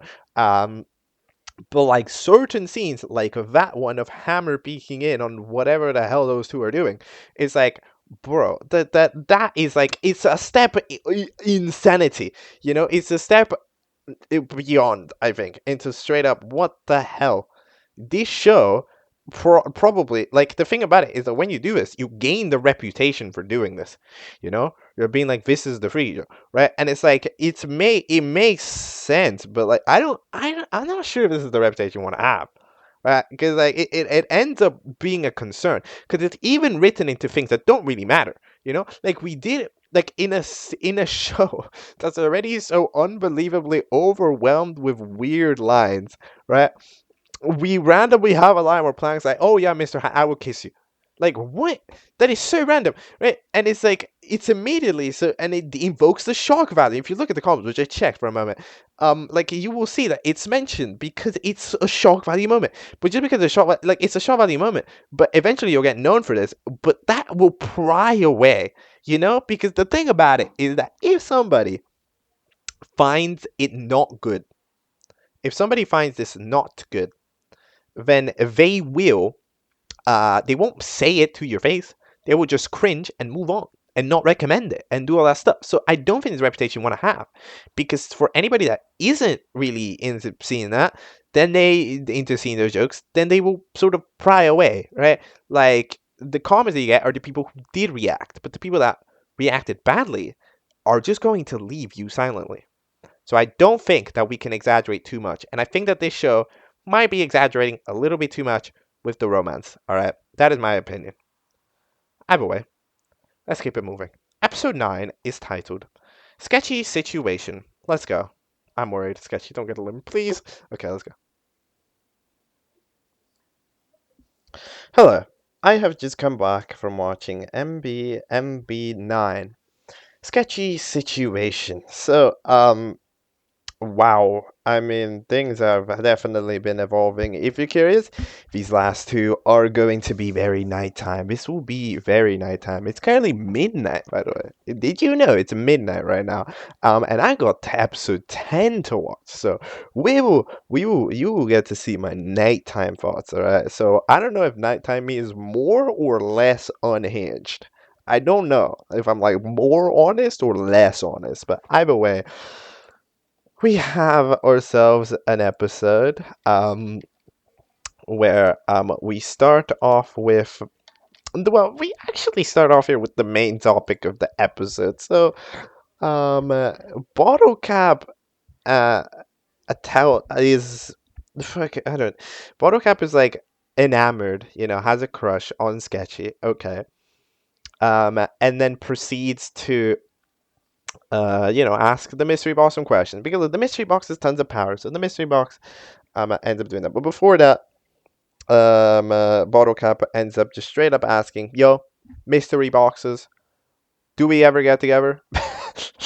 But then the mystery boxes go like, "Yo, if we say this, you'll know, and it's less likely to happen or to not happen, even though you know that the answer, basically, it's their way of not saying no." But then they say the place that Sketchy then gets, and Sketchy gets 10th, which means that Sketchy gets eliminated today in this very challenge. Um, which is unfortunate because, my prediction that I've been waffling on about for the past couple of episodes is that I thought Sketchy was making it to the very, very end. And you know what? You know what? I think Sketchy was making it to the very, very end, but this fucking guy decided to be fucking a crush on him. Like, nah, ain't no way. Like, what in the world? And it's like, out of the relationship, whatever.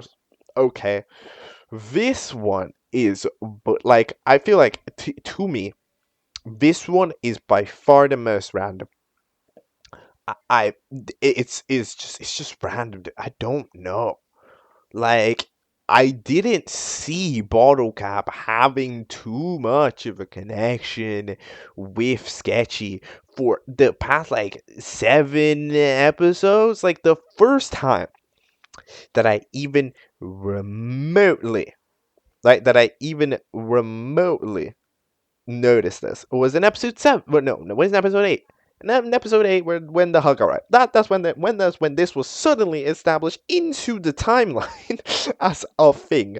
It was completely hidden, not a thing at all. Like we didn't have any things. Like, remember the freaking talent show? There wasn't any additional voting for Sketchy there. I'm pretty sure it was a rather low vote, like a 5 or whatever from the bottle cap. Like, in general, we weren't playing nice because we're a lover, but until randomly, right? So it's like it's such a thing. But okay, then um we then end up having Plank, which, be like, oh no, I have no idea where the super immunity is, which, yeah, that's a thing.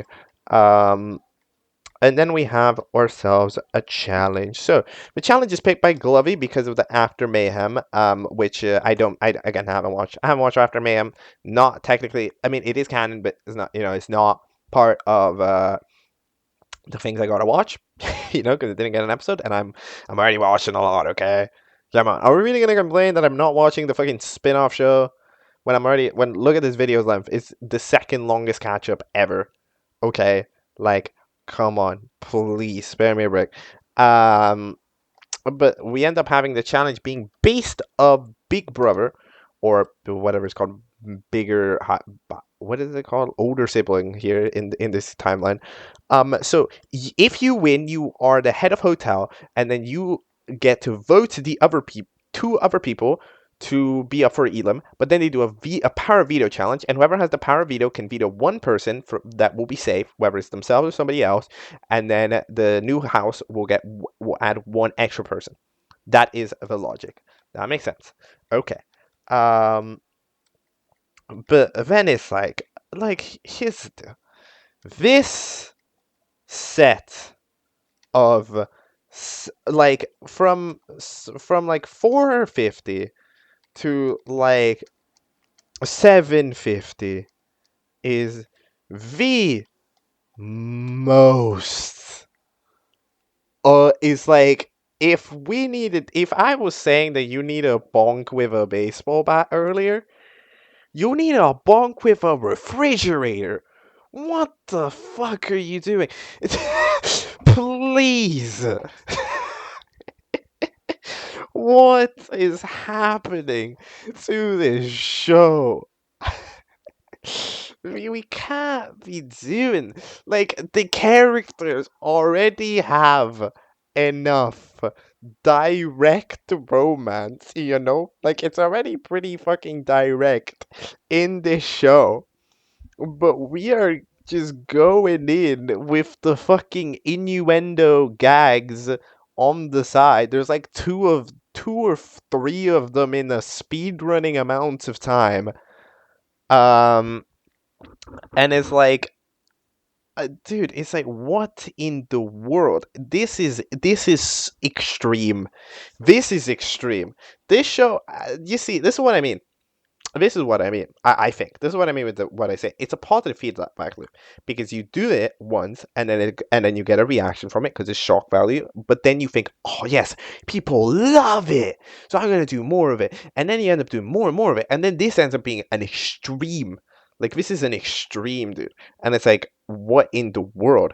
Like I because it's like there's so many jokes where it's like it's sort of borders on weird.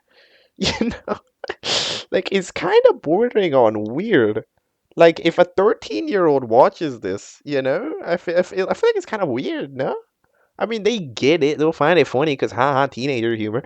But it's like it kind of starts becoming weird, And I'm not sure if I'm a big fan of this. Like, I don't mind it once or twice, It's like, okay, sure, but as soon as I saw that, as I saw those scenes, at least I was like, okay, this is getting tough, especially after the other episode. So it ends up being it progressively just gets more insane. And this is it's not the extreme because of course there's the wild scene from the other episode with Hammer walking in, right? But it's becoming a consistent thing with the plank, the thing, and I know that I'm talking about this a lot, but this is an important thing, right? It's important, okay? Um, my opinion on this directly is that I don't mind, okay? All right. It's cool. However, I think that I mind in this quantity, you know? Like the because it's not that it's bad to have random innuendo every time. It is that you were doing it at such a level where you can actively expect it to happen at least twice in every episode. You can just expect it. And first of all, it removes the shock value when you do it. It'll progressively get more lame because you're doing it over and over, and it loses the shock value that it had originally that got all those comments. All right. But then not only that, it also it's just kind of weird. It dilutes a certain type of audience that doesn't like it. And it's somewhat weird. So I'm not necessarily a big fan of this caliber because it's again, it's not necessarily that it's bad. It's just that it's bad on a certain quantity. It's like, for example, in BNB, there is a very infamous scene, of Lollipop randomly saying to Bubble, what the hell did he say? Uh, because Bubble was sucking the air or something with a straw out of a teammate. Yeah, because that was what they were doing. They were giving each other air, right, with a straw.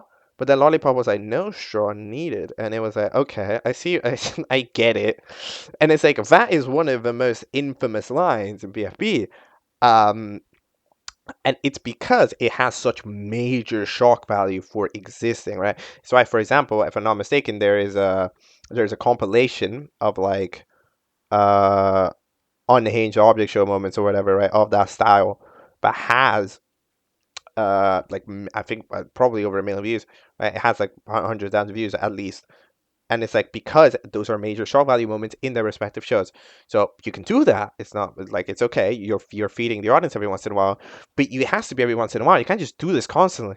Like if you do this constantly, like oh my god, you know. So I think this is absolutely a thing to fix. In my not to say a thing to fix, just lessen it. You can write it, but like do it like once per episode, not 1 million times. Okay, it's like come on. Because again, it's just I think it's enhanced by the fact that there's already so much scene. It's like like the fact that you already just have people making out on the show as part of the lore. Like that's already part of the lore. Like then you're just a bonus on top of the freaking already. It's like the cherry. Like there's so much going on. Um, but whatever. Scissors is trying to help Levery, but then let's see, Racket still decides to go absolutely nuclear with it and go like, okay, fine, I have to kiss Levery to be friends to keep the charade going. And you know what? Fair enough. Fair enough to Rocket. She's going to the extremes. She's absolutely going to the extremes to keep this going, to keep this blindsided love going. Okay, that makes sense. And then as you can see, it lands does the thing, whatever the fuck. Um, First challenge is a food fight. We get to discover that the school apparently was voted number one emptiest school in the city. Got bullied. I love also, by the way, maybe writing mistake. I like how the bully says, "I'm such a generic high school girl bully in middle school." Hold on. So that's interesting. I guess we have a high school bully in middle school. That's why it works so well. So yeah. In our food fight, everybody's just kind of vibing it out. Fighting, throwing random shit. But then USB, the by a significant margin smartest person, ends up deciding to make a blend of literally every other food except for the the food that she's allergic to throw at everybody else. USB is so fucking smart. USB is getting like USB objectively should win. Again, she's probably metagaming too hard and will get eliminated. But like as far as objective skill, yeah, she's just the smartest person in this entire universe. Oh yeah, I forgot. There's a Fortnite joke as well with the butter. That's fun. That's cool. We get to. It also gives a reason to show off the extra high quality animation because so far that ultra fluid body movement animation that appears sometimes from episode to episode has been extremely sparse because we haven't had too many scenes. Like the tennis scene had the running scene at the end of it, but sometimes inventing a reason to use it is cool. Because it's one of the things that this show absolutely has an advantage on a lot of other shows is something like that. But this USB concoction is like, yeah. First of all, now, I'm gonna say, how do you have every food? When did that? How did you acquire this without getting suspected? Like when did that happen? When did USB go around being like one of you, one of you, one of you, one of you? I do not think I ever saw that. But okay then. And then they proceed to be allergic to the same food, which is pineapple. USB decides to make some gloves because again, he's by a mile the smartest one. But then decides to agree to the term and conditions because USB doesn't want to pick the friends from Racket, so that's what they're doing. But they will pick it. Like if Racket picks it, then it's better because then Hammer doesn't catch on about that whole situation. So that makes sense. But then we keep it moving into the second part of the challenge, which is to freaking fill to is that a game where you fill up something with spit? Which is a thing that is a game that people play. Apparently, I'm gonna be 100% honest. I have never personally in my life seen this game be played, but it has appeared. Like just in many object shows that this price has appeared in multiple, but like it's just not a thing I've seen. I don't know. I don't really know what to tell you about it. But okay, we have another traumatic sketchy story. Because this is a very sketchy focus episode. Where Sketchy ends up vomiting on it. And Sketchy was kind of Yeah, they are kind of bullied on school. But hey, at least Sketchy said that bottle cap was nice. It's such a weird switch up. It's such a weird switch. Like, okay, I mean, of course, this is what happens when you make a super early prediction. You gotta understand. When I made my prediction, Sketchy was the character that was getting bullied. And I thought they were gonna overcome it and do everything. But instead, what ended up happening is that Sketchy ended up being the character that the host fucking fell in love with and has favoritism toward. That was not a part of the plan. that was that was not part of the plan. Oh my gosh, what the fuck? Okay then, I guess. But alright then, in this challenge we end up having a last second fill up here by um uh, freaking bottle cap because they try to help out so that Sketchy barely wins. And to be fair to Sketchy was just about just about to to be second. And I think he did a good performance. Lance was better, which makes sense. Lance is more athletic in general and just better at this type of challenge. But to be fair to Sketchy pulled off a good performance. All right, so that's all cool. Um, like yet again, Levery is not catching this, bro. Levery is not understanding that he's getting played to the 14th degree.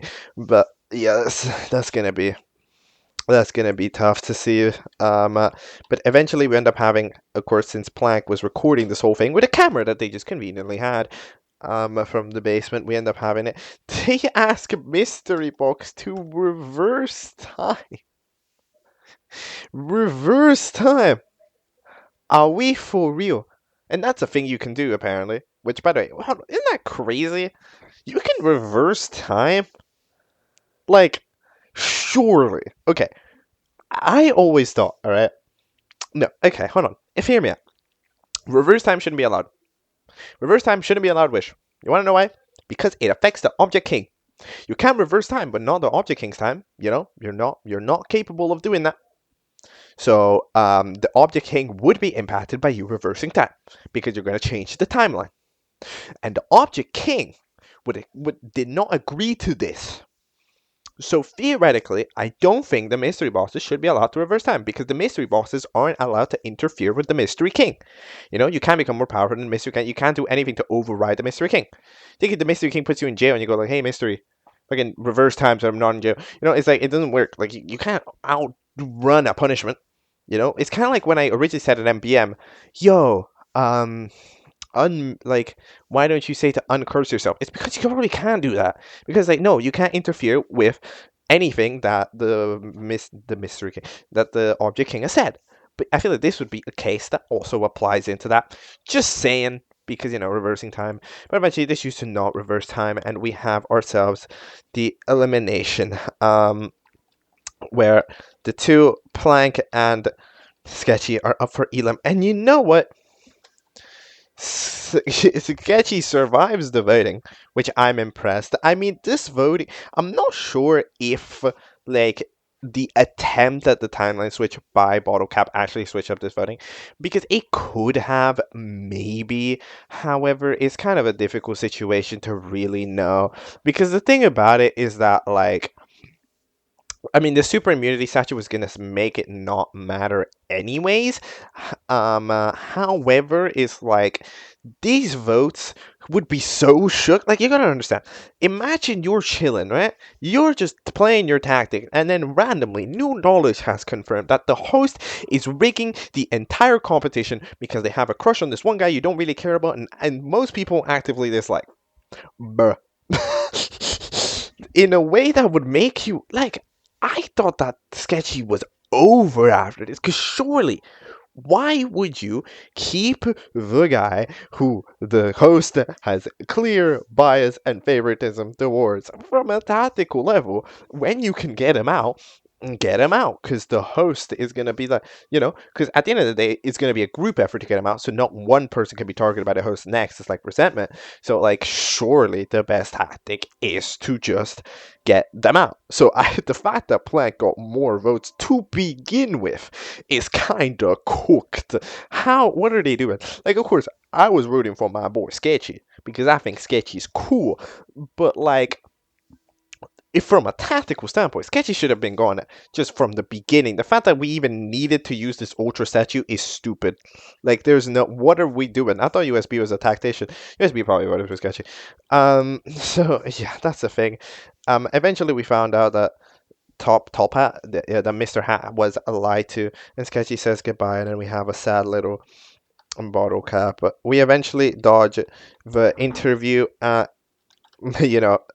Sketchy definitely decides to dodge the interview, being sort of weird about it. Okay, before we talk about this, let's give a quick little rundown. So Mr. Hat is going to be in a very interesting spot because Mr. Hat has just been betrayed too. They had this power given to them by Pizza, and they wasted it. And they now have this whole thing. Geode is gone, right? Geode has been eliminated, and they were trying to be friends, and now there's friends. Mr. Hat's fucked. Mr. Hat's cooked. Mr. Hat has to absolutely pull off something crazy because they're next. Whatever it is, they have lost every single possible ally that they could have in this game. They've actively sabotaged their friends. They currently have no friends in the game.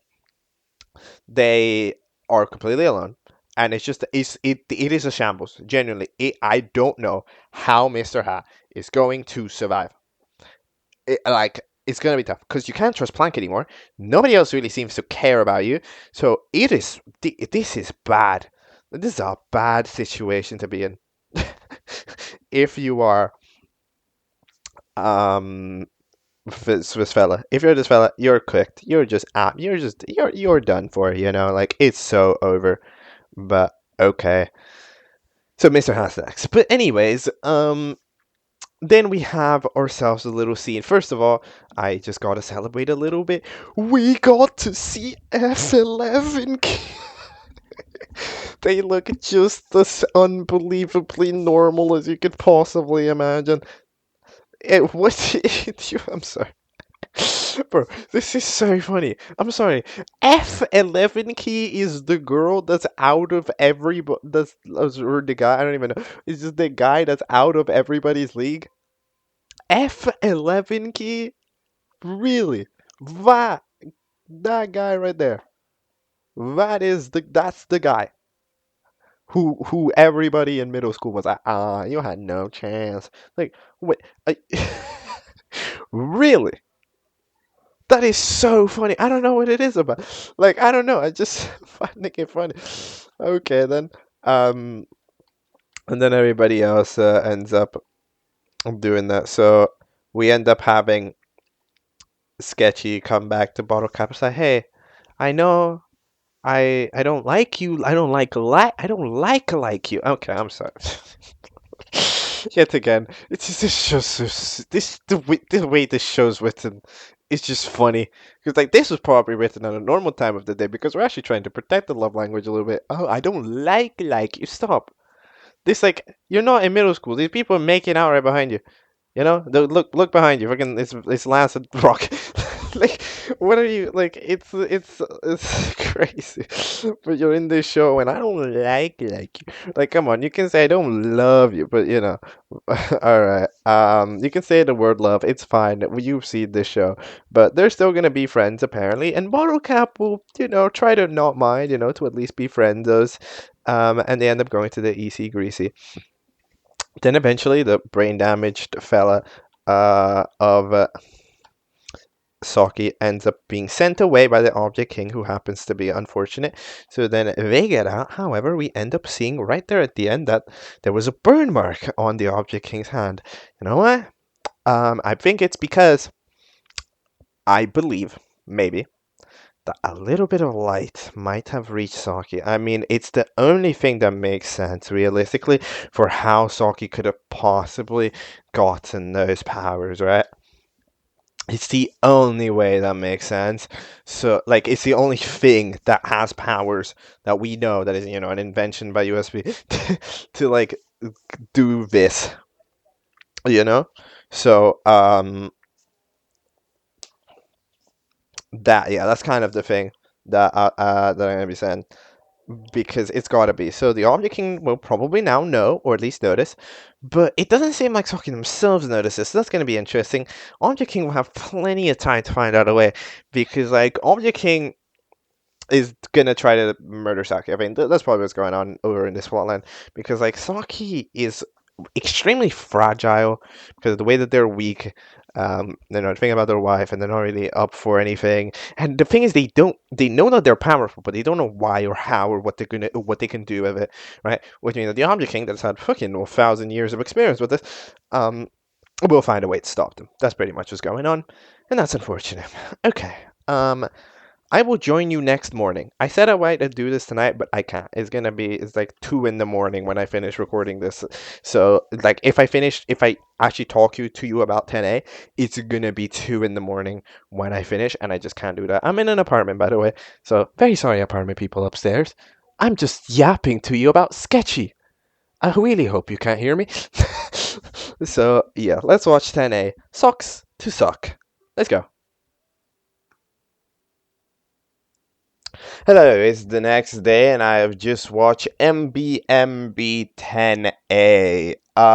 So we have here a pretty interesting situation because of course we're talking about 10A here, right? So we are technically stopping our catch up in the middle of something, which is a little bit goofy, but it is what it is. 10A was the latest episode of MBM, and I kind of like the fact that it's A and B because last time episode 10 was an A and B episode, and it also marked the halfway episode of the series, right?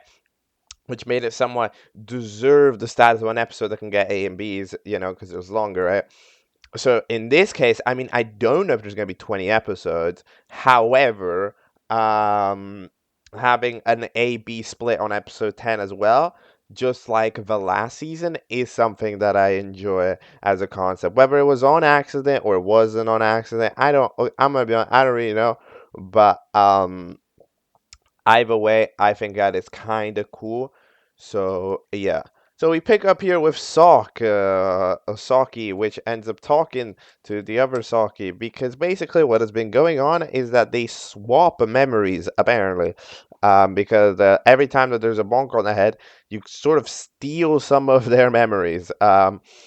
So the regular, the old Saki ends up, or as we call it, the smart Saki, but the old Saki ends up having some of the memories from the new Saki, but the new Saki has the memories from the old Saki, but the memories from the old Saki are more valuable because they're older memories, right? So they're more valuable to old Saki than the new Saki memories are to themselves, right? So new Saki is like, oh, I want to remember too, but it's like, do you really? You know that you don't really have that many memories. You're getting directly told it, so you mainly just want the body. But the thing is that old Saki really wants to um remember the what old Saki, what new Saki remembers about them, because it's a lot of important info. Like you see, for example, old new Saki saying that their son's name is Anklet. I don't know what that is. What is an anklet? It's an ankle bracelet. Really? Wow. Um, that's a name I have not ever heard of. No, I've seen about it, but anklet? Wow, that's crazy.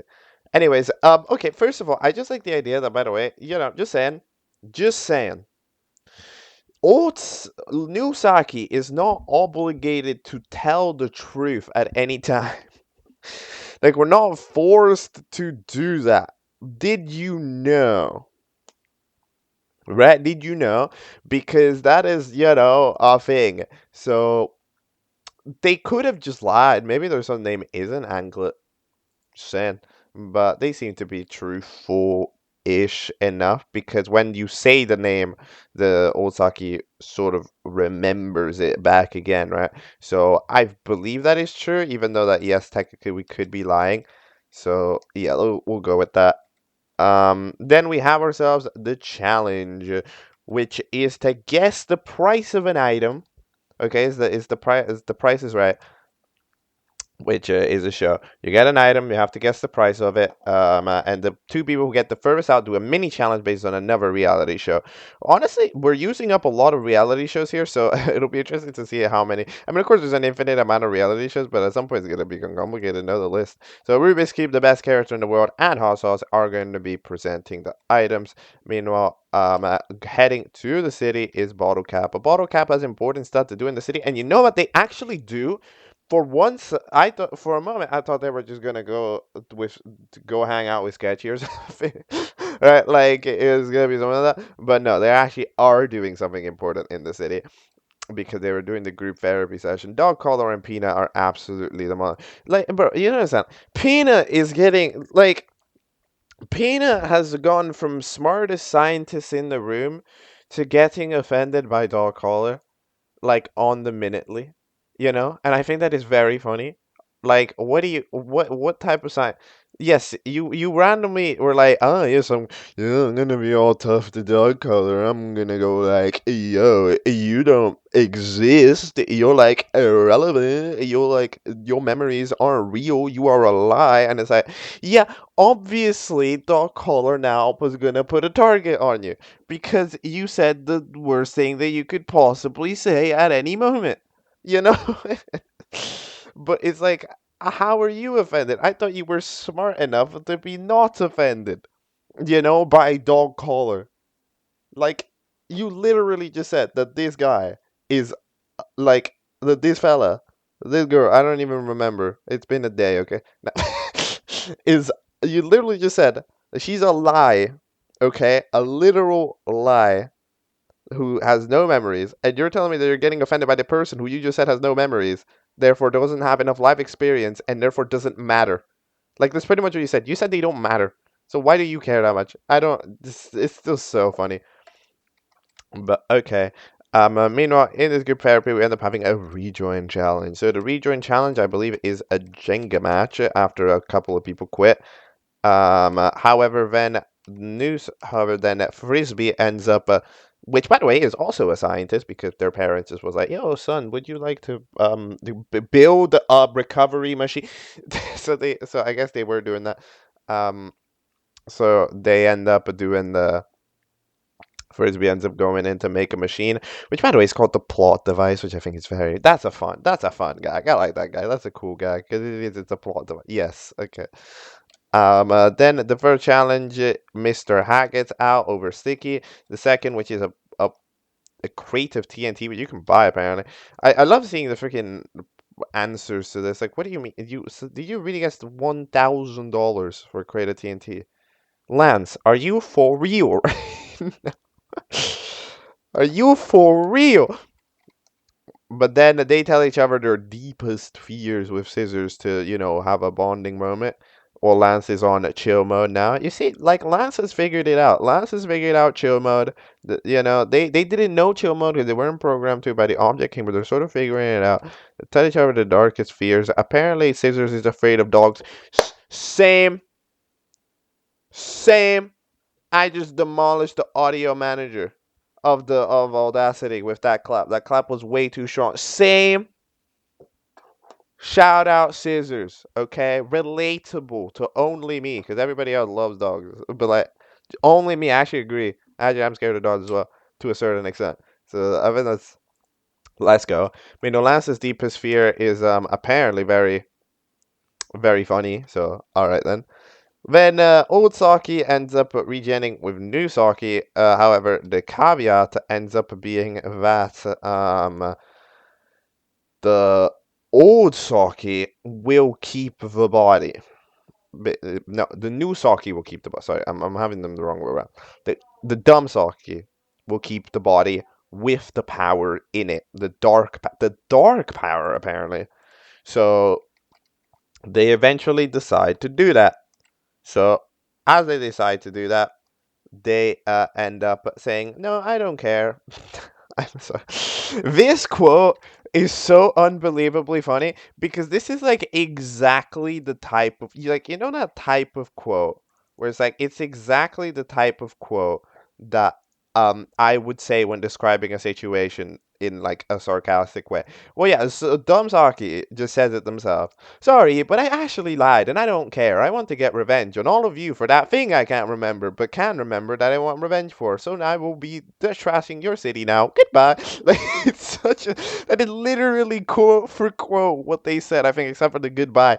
Like, bro, what? That's I mean, fair enough, I guess. I think. Um, so they always said, no, you have to stop him. The game of Jenga ends up becoming significantly more complicated because, there's earthquake happening. Sketchy decides to quit. They are Sketchy is surprisingly fine about this. Bricky, for some reason, just decides to die. They're using. I like how they're using the yoga mat from the box, the geode box. Then eventually, after Dog Collar debates for the 1 billionth time with Peanut, because Peanut for some reason needs to, according to her deal with somebody of a lower intellect, ends up dropping it. Next up is the price of the trademark of this shade of green, which I didn't know you could buy at the store, but apparently it's $350. So yeah, they end up eventually being gone. Racket survives. The kidney. I like how um the two smart people, USB and Hammer, get it correct, but like, or at least they debate answers, but they still get it within the right price range. But technically, that kidney costs $0 because it's not for sale. That's fair enough. Then you have to go nigga on something. No, you have to go dunk the pizza on yourself as like a comedian gag. However, Hammer feels too bad and ends up giving the pizza over because apparently they don't have pizza delivered. Do they even have a pizzeria? Is that like a thing that they can have in there?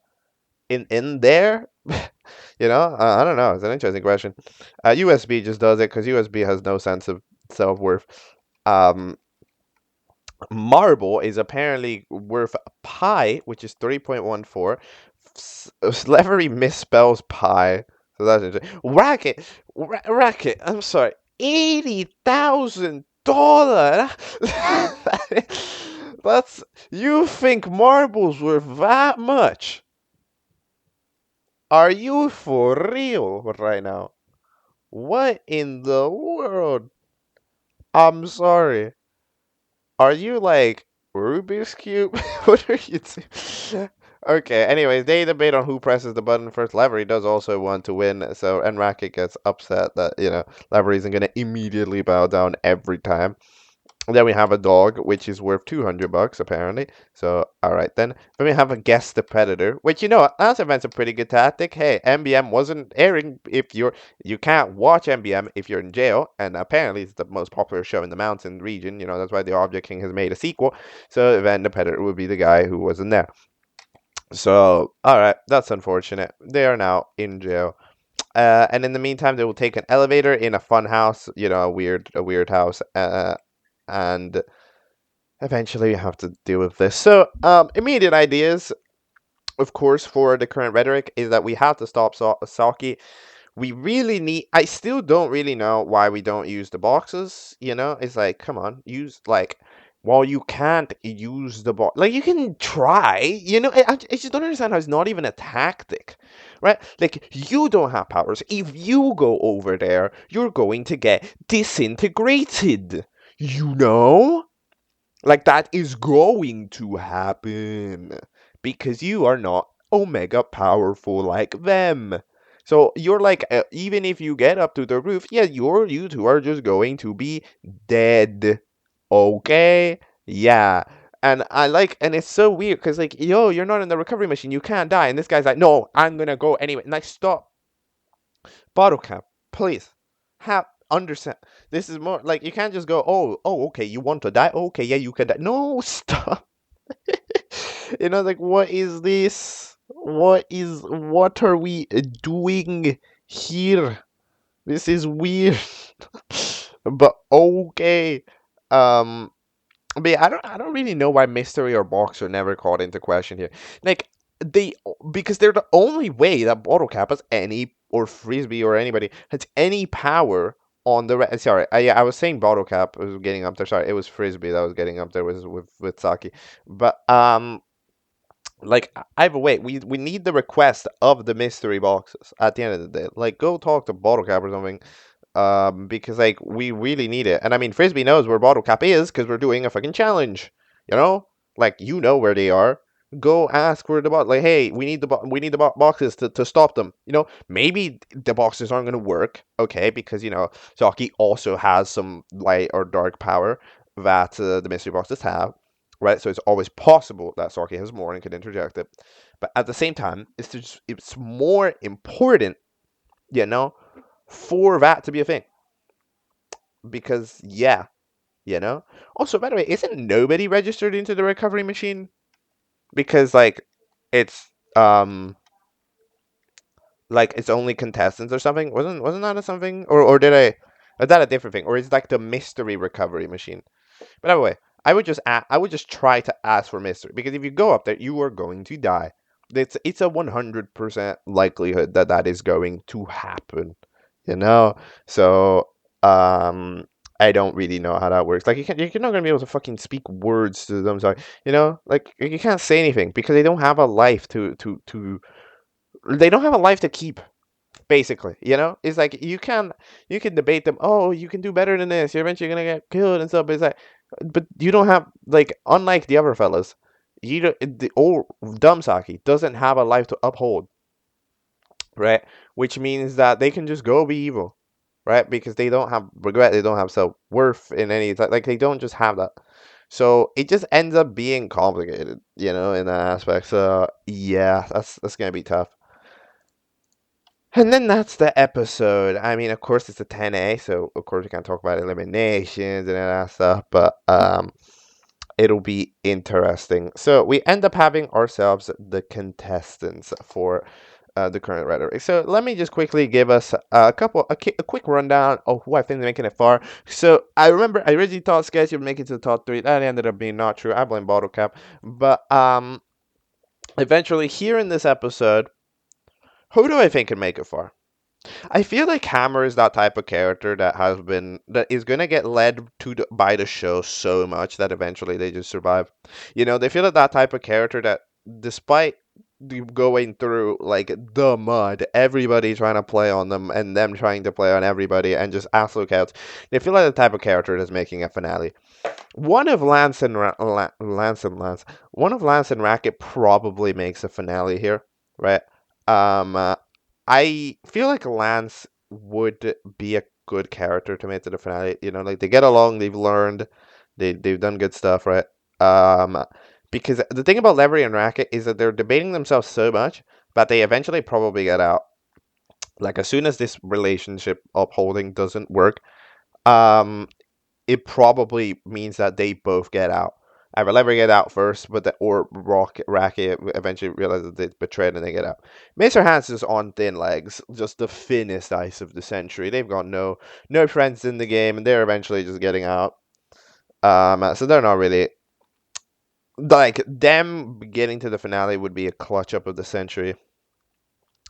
USB is so unbelievably smart, and by like the objectiveness of it, should most likely be the biggest candidate for a win in general, because they are, just so unbelievably smart. They think tactically, but they also have their own set of abilities and skills that nobody else has. However, that's why those characters never win. Like, when is the last time you've seen an object show where the character that is obviously the strongest or the smartest just actually wins the show? That nearly never happens. It's always somebody in the middle, you know? Like, the ultra dumb character never win, but the ultra smart character never win either. So even though, I mean, I wouldn't mind seeing USB win, because it would be an objectively correct win. It would be a deserved win as the absolute favorite, I think, in the show, in terms of like chances of winning. They won't, in my opinion, right? Because I just doubt it. I doubt it that they can make it. Even though I think it'd be cool if they did, because it's a subversion of expectation. You always think the smart one is eventually getting out, but what if they don't? You know. Um, And yeah, Plank is. I don't really know if Plank is really on too much ice right now. Plank could technically make it pretty far, but finale maybe as an outsider in the finale, but I don't really know if Plank making it. Sticky and Scissors feel pretty done for. Like those, I feel like those two don't really have a major plot arc going on right now ever since their whole relationships ended. So I feel like they've not got too much going on. They're just kind of competing, you know? Like they're being very much so on the low key. Scissors is somewhat blabbering about trying to like get Levery off Racket and lands with Racket. But like in general, like Scissors is doing too much. Stick even less. To be honest, so those two feel like they're not material, unless they of course have the thing. Oh, I'm gonna win for you. I doubt that those two are would make it to the finale. So that leaves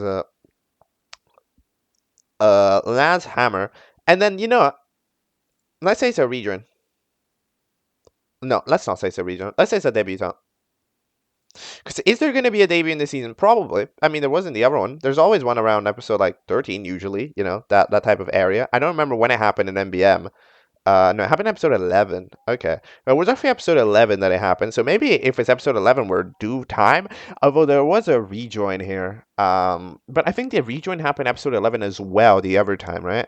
So that's interesting. Maybe there's going to be a debut. I would predict like episode 12 or 13 if there's going to be a debutante. So they kind of come in late to the game, cause some havoc. But the thing is, no, but the problem is that there's been double eliminations here. There are just less people in general. That's kind of the thing. Because there's 6, 8, 9, 10. You see, we're at the final 10. We're going to still be at the final 10 after today because there's going to be a rejoin. Then if it's going to be on episode like 8, they're going to rejoin at the final 8. Like, I feel like that might be too early. Like, that might be too late for a debutante. But it could happen. It could happen. I don't remember how many people were in MBM by that time. I think no, but I think in MBM when somebody rejoined, it was the final 8, right? As well. So yeah. Let's say episode 12 debutante, and then whoever it is makes it to the final 3, right? Because I think that they're gonna try to keep it on the lowdown, whoever it is, because like in general, we had Rubik's Cube on the overtime, and they caused mass chaos immediately. Because they immediately led Marble astray and caused chaotic stuff. Um, but I think if there's a debutante here, they would probably make it far. If there isn't a debutante, who would I put third on the wheelers? Probably USB. I'll probably make it Hammer, USB, and Lance.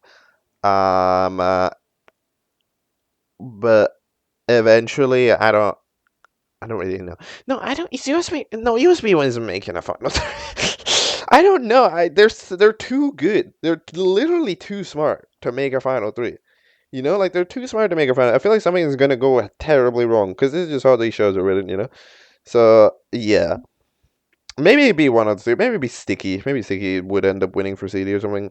Maybe like Lance Hammer and Sticky making it to the final 3 if I'm predicting no debutante. But I think a debutante could go far in this season if they come in with the right spirit. For sure. I mean, I don't know because maybe the viewers will vote for them and you end up voting for a meme character, right? But yeah, I don't know. Well, we would have to see. And first we have to see if the city doesn't fucking get destroyed. Mystery box, please help us. A mystery. All right. And with that, I think we've talked what we can talk about 10A. For sure. To be honest, I think it's pretty cool. To be honest. So yeah. Of course, in the last few episodes, I was complaining about the whole over innuendoing. This episode actually has 0 of it, at least that I noticed. Maybe like one. Nah, not even. Like in general, it's been very. It's this episode 10A has relaxed itself massively because yeah, as I pointed it out yesterday, right? With episode 9 and with episode 8 and maybe a little bit 7, but mainly 9 and 8. Like it was getting rough, it was getting excessive. So I hope like this is nice because like you see, sure, we're doing the relationship stuff, which you can do, that's no problem, that's just part of the show. But it's like doing an excessive additional joke. It's like, please. Like you can have one of those every other episode, but other than that, you're just gonna become a show with a reputation for being weird. right? And that's the reputation you want. So in general, I approve of the way that this episode's written because we're not doing that. But yeah, that's like a thing. So I enjoyed it. And yeah, show's overall nice. I mean, you can tell I've been talking about it for ages because like it's just good, you know? It gives off a proper um like it gives a proper reality show vibes, you know. Confessionals are getting used relatively often, you know. I'm actually not really in this episode. In this episode, we actually do we even use a confession in this episode? Actually, we don't even use a confession in this episode. No, what the fuck am I saying? In every other episode except this one, we use a confessional. Okay. I understand this episode's different because we're thinking about Stargate, but in every other episode except this one, we use the confessionals. But confessionals get used often, and they're the best storytelling device of all time. Um, it has a lot of plot arcs going on at the same time, and episodes you can tell when they have very clear cut focuses to them, as episodes of reality shows do. You know, a lot of them have thematics to them in the way that certain characters are like, you know, the main focus. Like, oh, today we're getting this person out, because that's the thing in reality shows. Randomly one day we're like, all right, housemates, we're gonna turn on Sarah, and then and then the entire episode's about how does Sarah deal with this, you know? So then you end up just having a main character for the episode, and this has a lot of those. So it does manage to give itself a proper reality show feel. Even though this episode probably has the least reality show feel to it, because again, we've not focused on the challenge much in this episode. Basically, is the type of thing. Because like, I mean, we've seen the challenge, but we haven't seen too much discussion of the challenge, discussion of the team. Like, you've not seen too much discussion within the actual contestants in the challenge themselves. We've just kind of seen a couple of we've mainly focused on the Saki arc, which, to be fair, it's pretty important. It's a really important arc. I don't really mind it. But yeah, all right. Show's good. I enjoyed the show. Some moments were definitely a bit cringe, but I definitely enjoyed the show, and I will be keeping an eye on it. That is the overall. That is the MBMB talking about, which is gonna be cool. And it arrives as one of the longest, not the longest, but one of the longest catch-up episodes. Let's do an outro. Let's go. Alright, and with that, that is all for today's very long object catch-up. It was long. It was definitely long. It was definitely lengthy. However, you know, we had to get to MBMB. I know a lot. Honestly, I haven't kept up with the show releases on the past 3 days that have covered MBM and MBMB because I didn't want to lose track. You know, I knew that this was going to take ages, right? Because like, basically what it does is have a list of stuff to cover, and this is the top of the list because it was a popular thing. I got an episode a couple of weeks ago, so I was not only already late to it, but I really should have gotten to it. However, I was like, this is so long that it's gonna be either a multi-day or one omega day project. It turned out to be a multi-day because if you think about it, this turns out at being roughly 5 hours and like 50 minutes overall between MBM and MBMB, those two episodes combined. So yeah, so I haven't actually kept up with really too much of what released. Nothing major release, but like a bunch of stuff released. So we're gonna be behind, but we should hopefully be capable of covering it in some other videos. But yeah, this just had to happen at some point. Okay, like I genuinely I would have just felt bad if I kept skipping this forever. You know, for the sake of looking at smaller shows. Like, no, I'm looking at every show, whether the show takes me 2 hours, whether it takes me 30 minutes, whether it takes me 6 hours like this did. It's just one day, if it's what I gotta get to, it's what I gotta get to, you know? And this, I think, should be a video that showcases my commitment, resilience to the task at hand because I really wanted to. Couldn't get this out yesterday because I barely didn't have enough time, you know. Like, if I'm not mistaken, yesterday was my largest recording day of an object catch up ever because I made 3 hours of a catch up yesterday. However, still was not enough, so I had to make 3 hours and a half of a catch up. Oh no, but so it had to be finished up today. However, you know, it happens the way that it happens, and unfortunately, you know, it's going to be another extra day that I'm behind. MBM has taken about 3 full days to get through the whole series, and we haven't looked at After Mayhem, which look, if like a spin-off show like After Mayhem, if for example it got an episode, yes, I would watch it. Basically, the type of thing. I'll watch a spin-off if it gets an episode. You know, like sure, but I won't watch a spin-off if it's just part of the list. You know, like I watch the main episode of the series when I'm catching up with the series, but if the spin-off gets an episode, I'll watch the spin-off, right? So I don't know, make After Mayhem 3 if you want me to watch it. But anyhow, that is all for today.